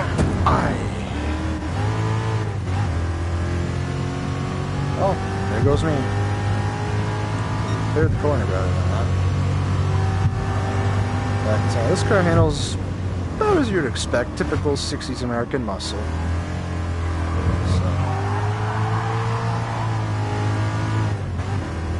The one wheel peel going to the open diff. I assume this is probably still open diff. I don't think they have made slick diff on these cars yet.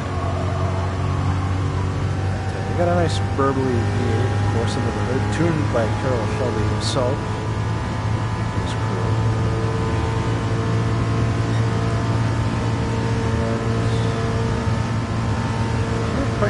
Oh, we almost did 220. I have a feeling 220 is the top speed of this car, which is...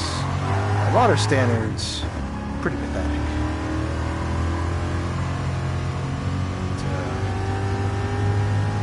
Got the old widespread H cluster here. A long wide speedometer.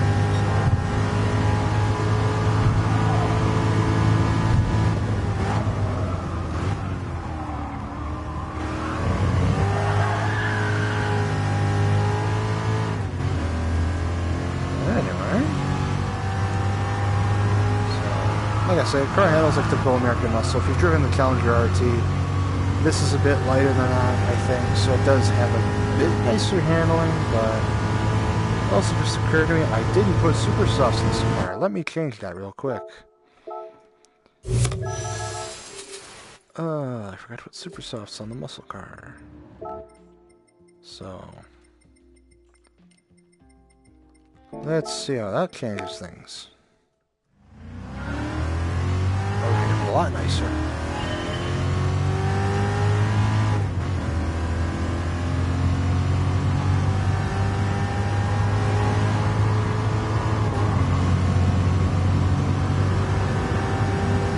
As you can see, we exceed 120 miles an hour, obviously. We actually have pretty good rate. We're hitting about 7 grand out of this engine. And we hit 220, top speed like I thought so.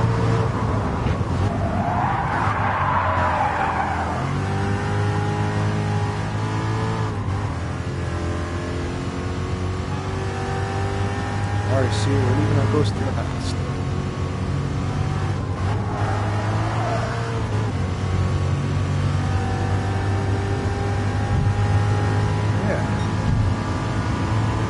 So with Super Softs on, it definitely improves the handling, like Super Softs do with every car. Aside from the Vulcan, you can never get the handling perfect on that thing.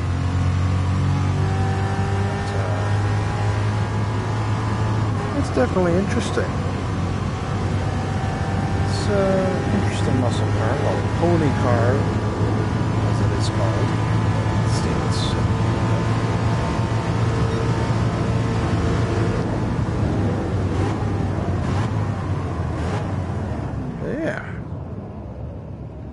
So that covers that for the most part. Let's go in the interior here. We have, like the Porsche, we have big 12-15-inch steering wheel. And we have a fire extinguisher. That's a new touch. 2 fire extinguishers. That's a new touch. We have our lap belts. We have no back seats. We have a honking huge spare tire. Full-size spare, I'm assuming, in the back. Got some speakers. Get stuff a lot in the back of this sucker. And then we have our 4-speed gear lever, or shifter. Doesn't interfere with my legs like the other cars did. What else we got here? We have a needle for oil pressure. We have engine temp. We have fuel gauge. Somehow these are more important than your tack, but Shelby specific tachometer gauge. What's our red line on this sucker? Yeah, about 7 grand's a red line. We also have no dash lights whatsoever, so can't even see for parking brakes in. Do we have turn indicators?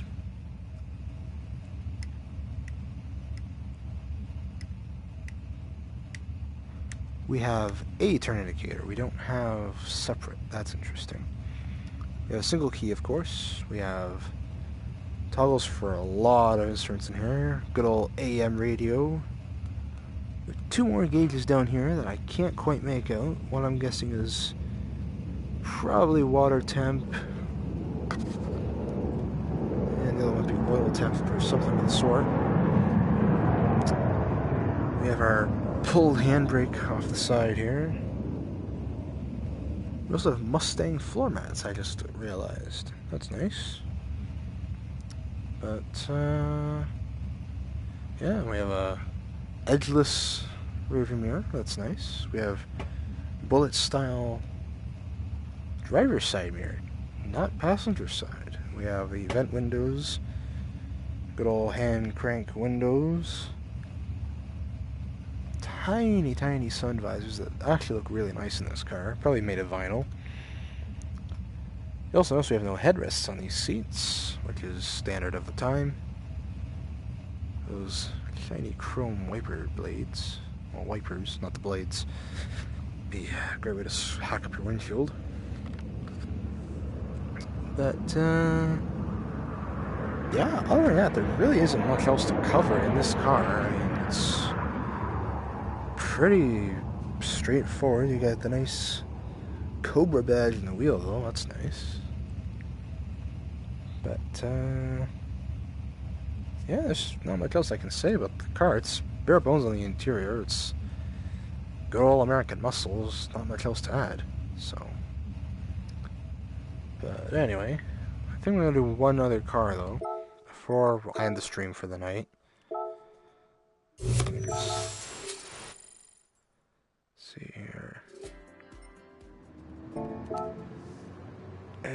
Stretch a bit. There's one more car I want to do because I only got it recently, actually. I got it from the mileage exchange, and if you've been buying stuff from there recently, you know what car that might be. No, it is not the safety car. It is the Mazda Atenza Group 3 road car, actually. Not quite a fan of the Atenza myself. I don't really drive the car a whole lot, but I am willing to give the car a run for its money around the Northleaf. So we'll go back to the Northleaf for one final run, this time with this car. Again, shame you can't see the car loading in. Really sucks, but it's just what it is. It's just what it is.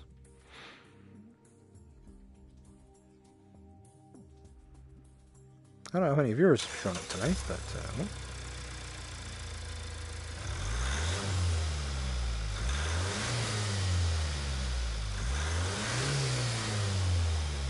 okay. That's an interesting sound for a road car, but I'll let it slide. But anyway, so let's do the final adjustment here on the headset. There we go. Anyway, iOS isn't quite from the new update, but I wanted to try it out anyway. This is probably going to be the send-off, unless I decide to do one more car after this. So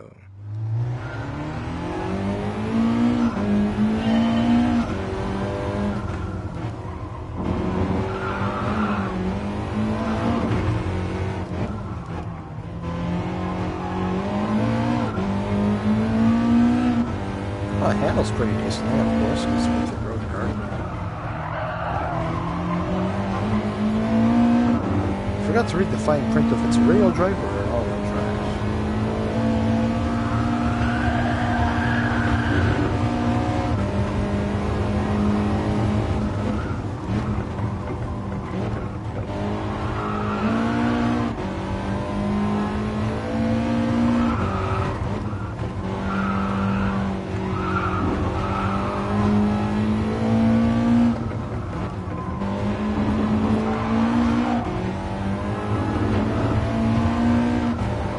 Of course, it's a Group 3 car, so the handling is pretty nice, of course, off that.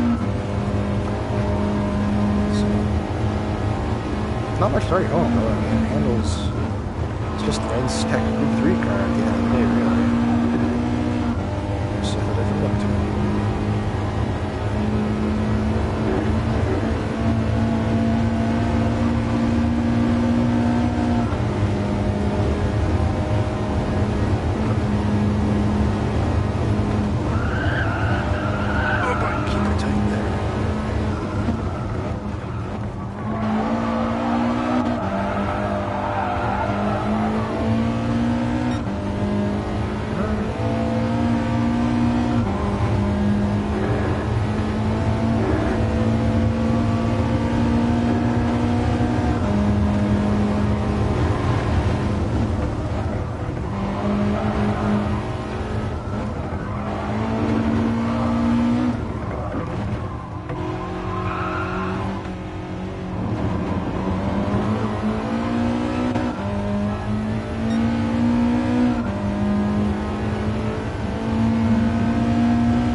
It's definitely a nice car. There's no issues with it.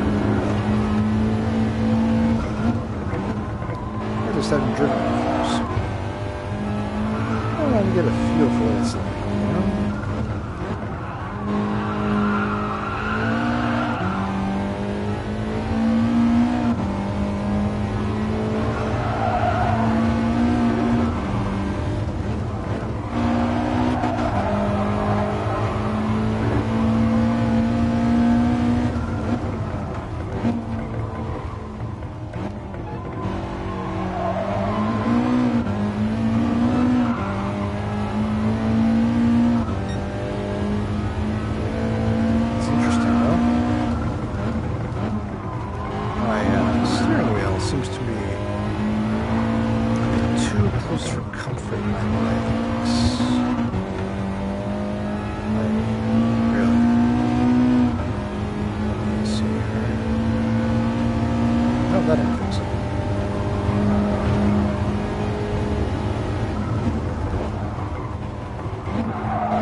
feels almost to the point of phasing through my legs.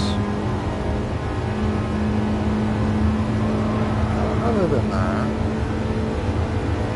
door handles, no, like I keep saying, it's road spec luxury cars. Not really a whole lot to say. But if anyone's still watching, it was a weird one. Just want to get a big cocky, you know? But I was going to say before, completely spun out. If anyone's still watching, what do you like about the new update? You know, what's your favorite car? I've pretty well gone through all of them except for the Aston Martin because I, again, can't afford to grind for 10 million credits to buy the car. I've tried in the past to grind for the higher rollers, but the problem I keep having is I impulse buy a lot of cars. So, it never quite works out.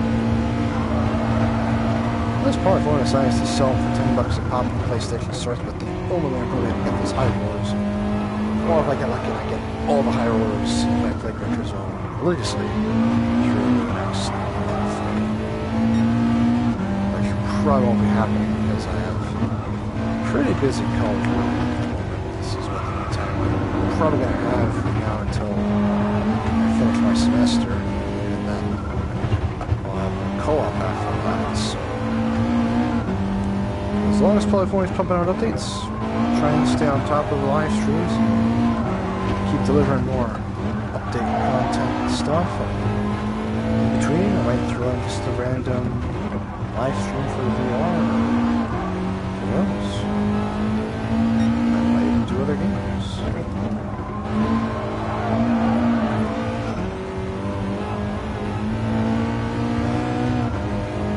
Anyway.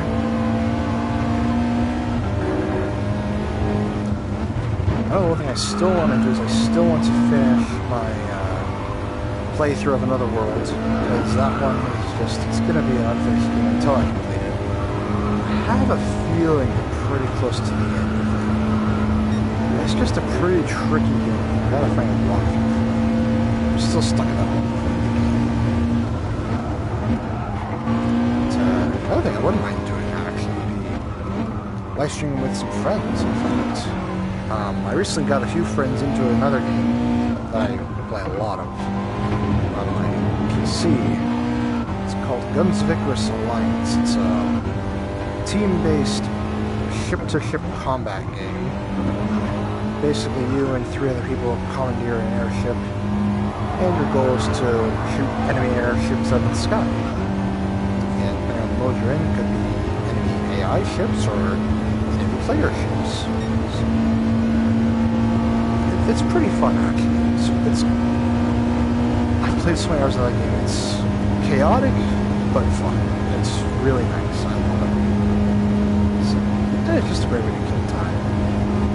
But if I ever get another game involved on PlayStation, because it is cross-platform, unfortunately we haven't been able to work out the voice chat that's split. If I ever get someone else on the PlayStation, though, I can get all 4 of us going. Great nice stream that. Or maybe one of these days I'll figure out how to work open broadcast software into stream from my computer. Who knows? With Discord on included. But in any case, that's just me rambling on. So, pull a 729, kind of screwed up partway through, but other than that, pretty straightforward run, I must say. So, anyway, let's look around here. Surprisingly, like in Atenza, which I don't think I've ever covered in this channel before, so let's go over the basics. Modern steering wheel with your volume controls, your cruise control, your hands-free call controls, your paddle shifters, excuse me. Got your wipers, your lights. You have non-working turn signal lights in the gauge cluster, though, because apparently you don't need them when you have this kind of gauge. And what's our rev out to?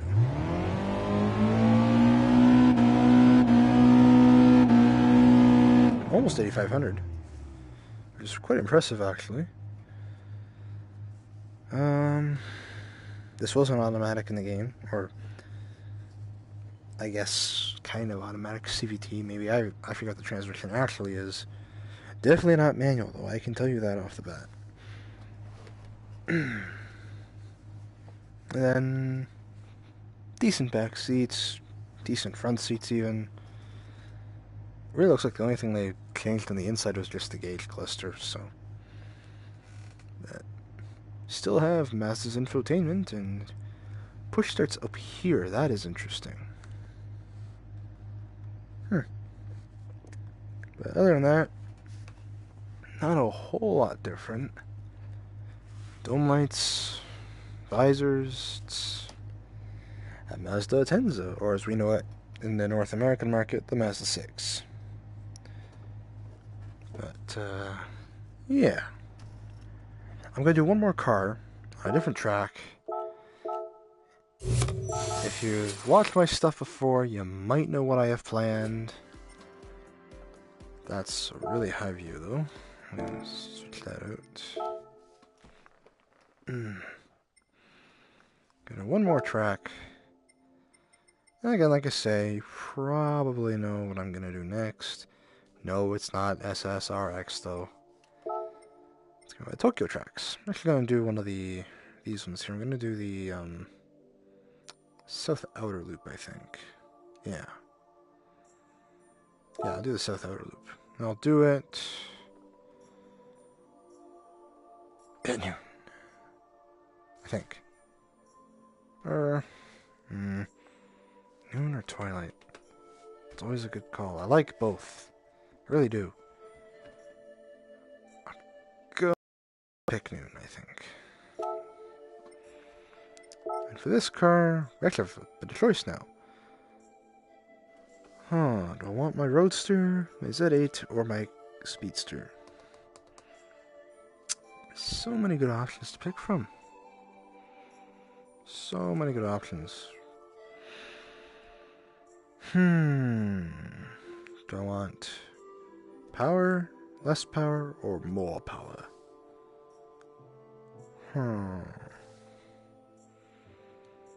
You know what? I gotta drive the Speedster. Because the Speedster is nice. I mean, I know I had issues with it on the Nordschleife earlier, but it's a nice looking car. It's classic, you know? Might actually tune it a bit though before I put it on the track. Or not. We'll see. That's way off.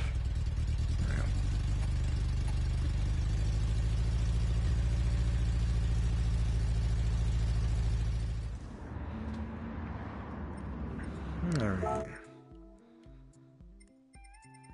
Should I tune it? Nah, I'll leave it be. Gonna let the thing be. We gotta drive it. Drive it like it is.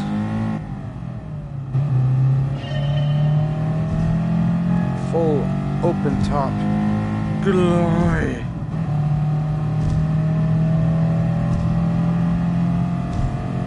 That's really close to my face though.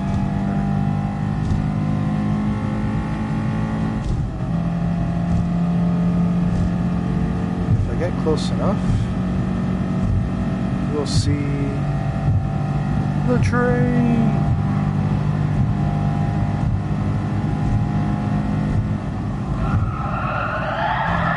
Oof, almost spun out there.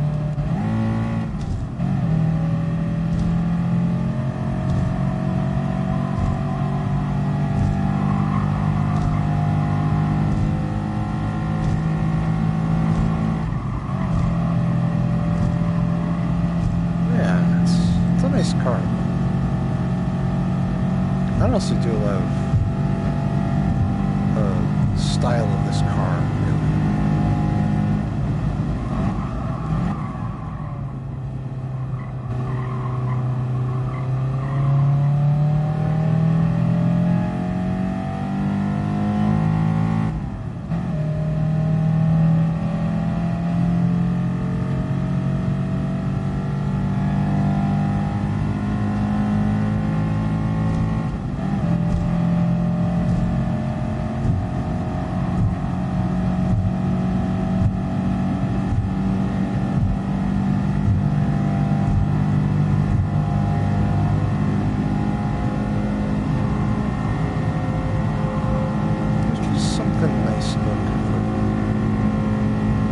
quite decent.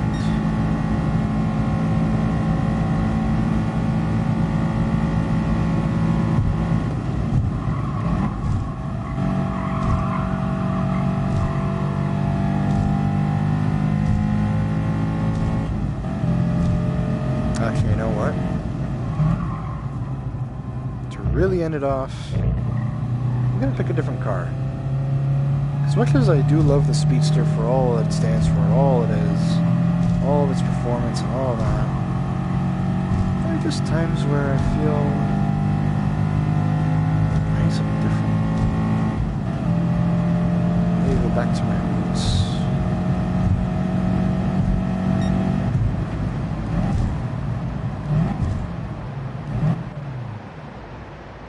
Gotta pick a different car. But this one, you guys might know what I have in mind. Where are you? There you are. Pride and Joy.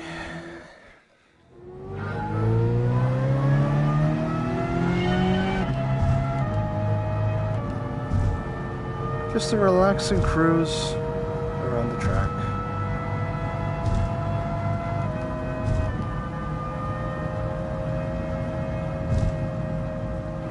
You know, just to look around. Take a ride.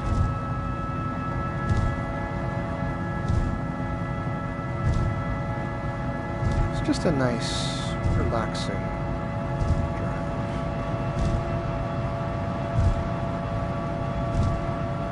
This train go by.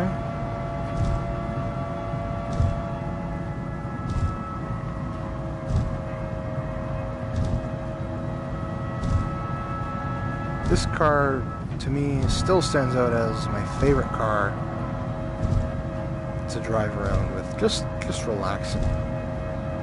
The Porsche, it can be relaxing, but I hate to say it, it's a bit too dated for my taste in some aspects.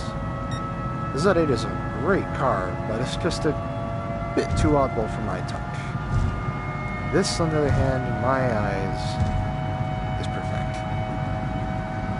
You know, it's just a perfect car.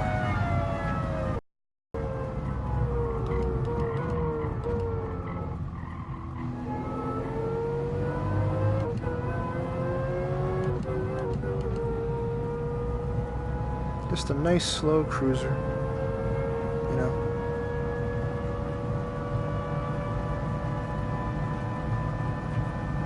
It's just nice, just to cruise around, relax, you know.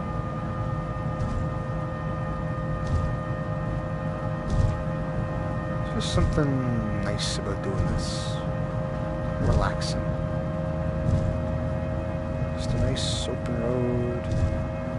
Driving, speed limit, I assume,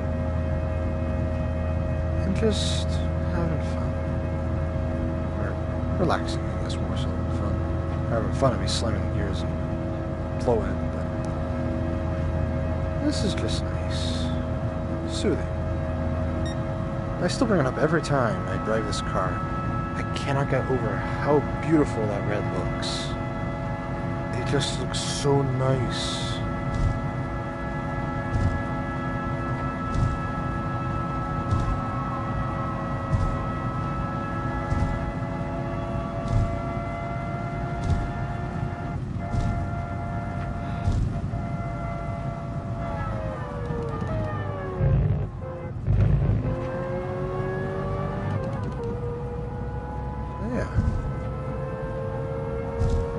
And I still say, I think this is probably the best detailed interior of any of the Gran Turismo cars, in my opinion. It really does feel like it.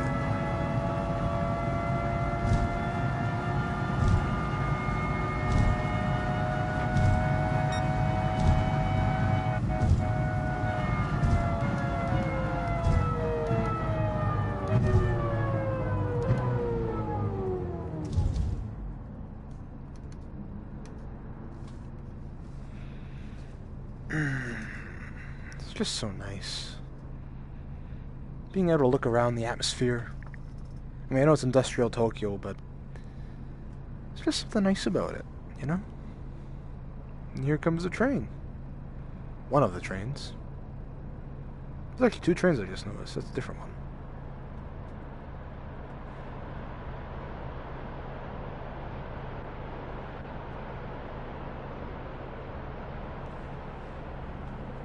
Cool.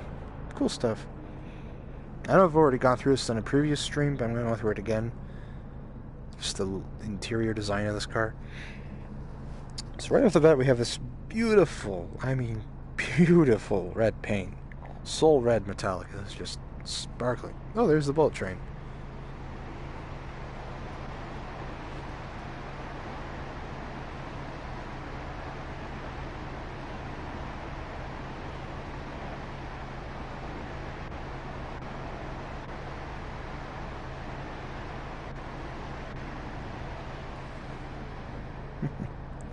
You get the Easter egg? Train said both Gran Turismo and Tokyo Expressway. Oh look, there's two more trains. Huh. That one went the other way earlier. Was this one maybe? Still nice to see though. Right? It's so cool! I mean, I go through this car every time, but it's such a beautiful paint job. It's just a nice touch to the game. I really love that they did that.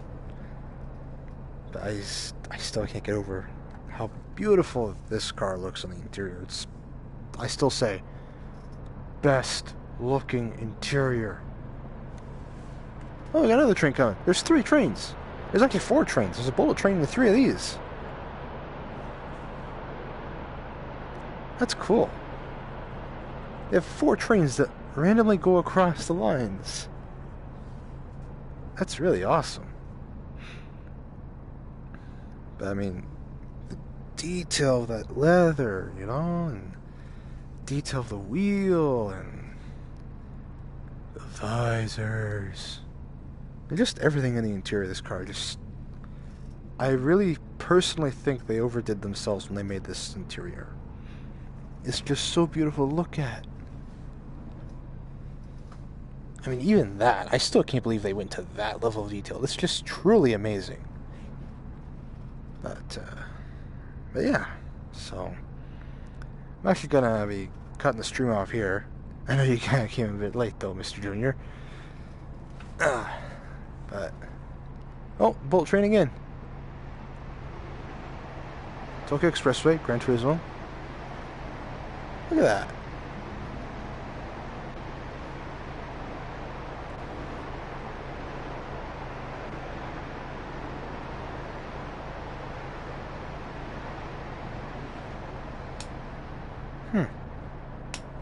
Look at that, 3 trains. Am I right or am I right? So many trains. It's awesome. Oh, I'm gonna do something.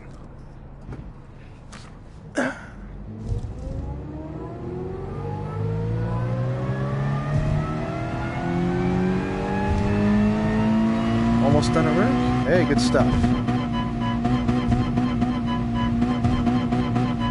Ah, 40 minutes to go. Oh no. Woo!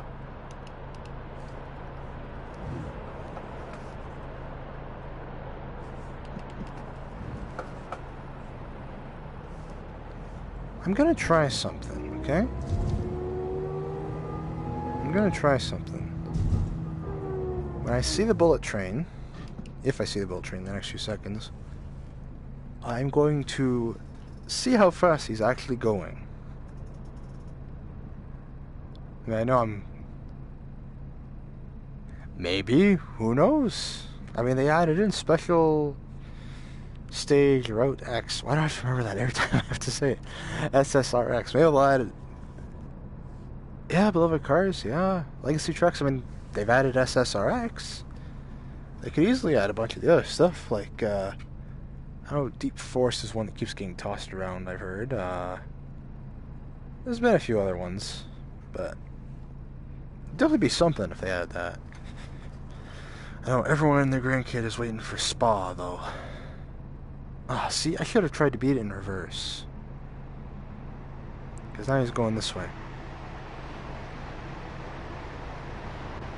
But now you can really see how freaking long the bullet train is, though. It's crazy, crazy stuff. Absolutely mental. When he comes back the other way, I'm going to race him. But, I mean... There's another train. There's 2 more trains. What the freaking crap?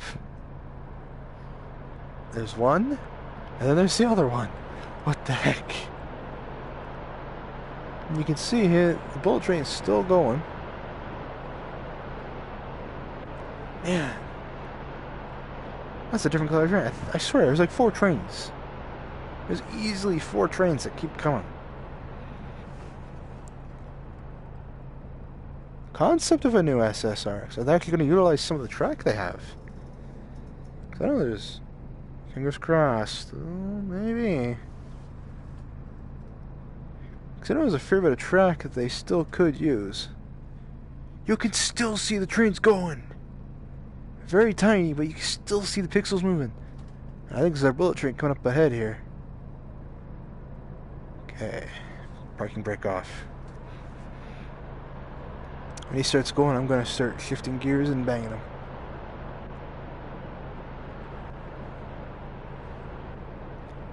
Ready, and...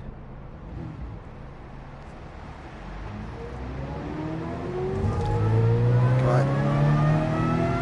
Come on.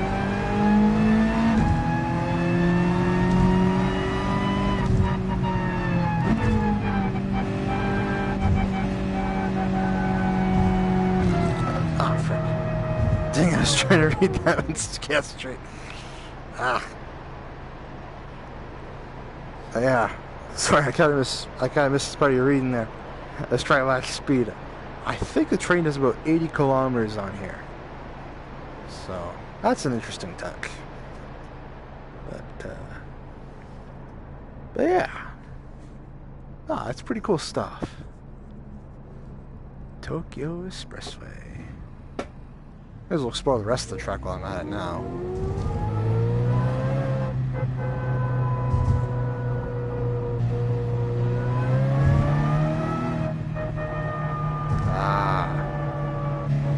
Let's see. Yeah, 84 kilometers an hour. That's about. I'm drawing a blank. It's definitely under. It's like 55. I want to say. Yeah, 55 or so. So he's 35. No, 35 is like 70 clicks. He's doing about. I guess it'd be more like 40 then. 40 thereabouts. But either case, he's still looking pretty good down the track. Right. I keep forgetting that part. I'm so used to accommodating it from my dash. I just forget about the accurate numbering. But yeah, no, he's definitely doing about between 35 to 40 miles an hour, somewhere in that wheelhouse. I give it right about 35 though. But curious to see what would happen if we took the rest of that track, eh? That'd be interesting. There's a little something over there too.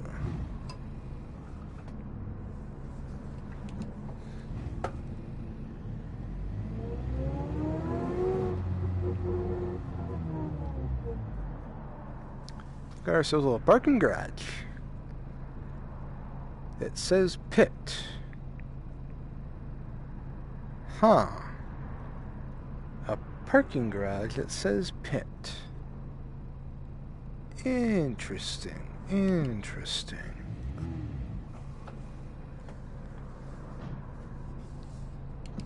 If I were doing special stage Route X,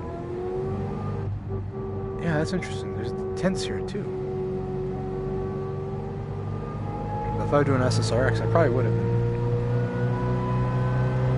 SSR7. Honestly, I'd be interested to see what Complex Stream would be like in a remake. Because I've seen the layout for that, and that just looks unholy levels of bizarre. Highway drive.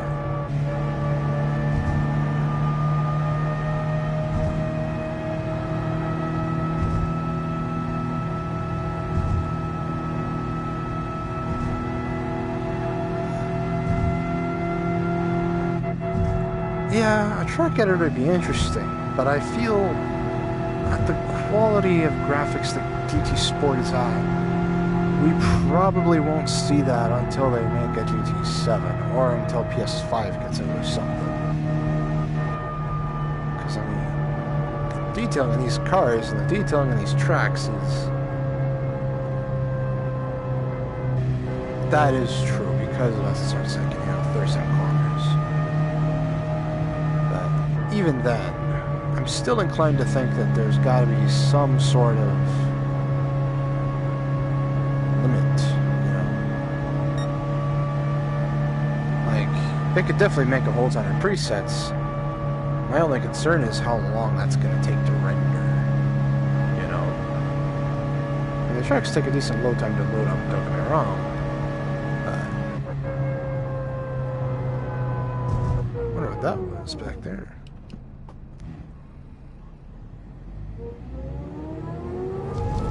That is fair. That is fair.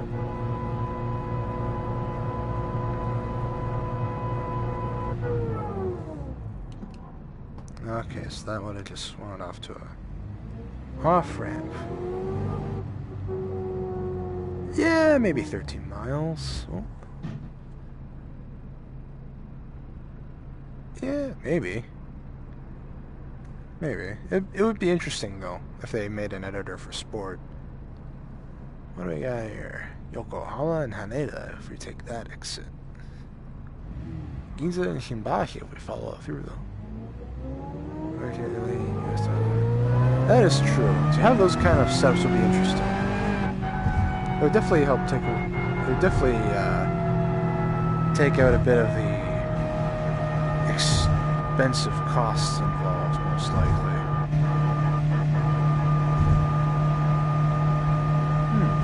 These are some interesting bits of road here. What do we got? Through traffic. True, they could do that. I'm curious to see what we have here.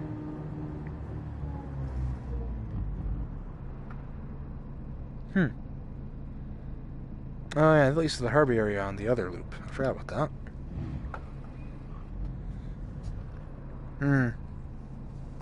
That is true. That is very true.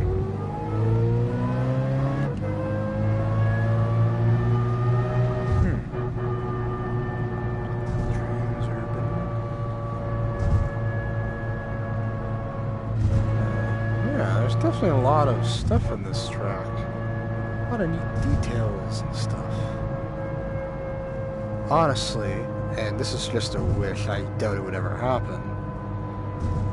What I wish they would do at some point would be connect Tokyo's southern loop and the outer loop and the inner loops. Just merge it all together to form some vague concept of a highway of Tokyo, Make it so it's multiple lanes, so there's no start finish per se, but just you can explore the whole layout, Make for some good city roleplay, that's for sure. But anyway, so oh man, I need to stretch. Oh boy. So that pretty well covers me for the update. I definitely think I'm probably gonna end it here though. So thank you all for watching. If you enjoy this stuff, do whatever. Like, share, subscribe, whatever. But yeah, so as in For the video, if you're watching my stream, the VR graphics are about the same. Sort of. You're watching at 720 resolution. The headset streams in 1080 resolution, but due to the amount of memory it has to process, for streaming purposes, I am limited to 720. So, but anyway. So the quality is actually a bit higher than the streaming qualities on the YouTube video, which is why I keep saying stuff looks so lifelike. But, yeah, that's about the only difference. But yeah. So I guess, like I said, that pretty well covers me for the live stream. I think I am gonna end it here though, because it's 9:30. Just a little bit. Hey, thanks, man. Thanks. That is true, though. There is a bit more bloom to the headset. There's a lot more lighting and stuff going on in the headset than can be recorded. But yeah. So, anyway, like I say, I hope you guys enjoyed. I always try and do these streams monthly if I can.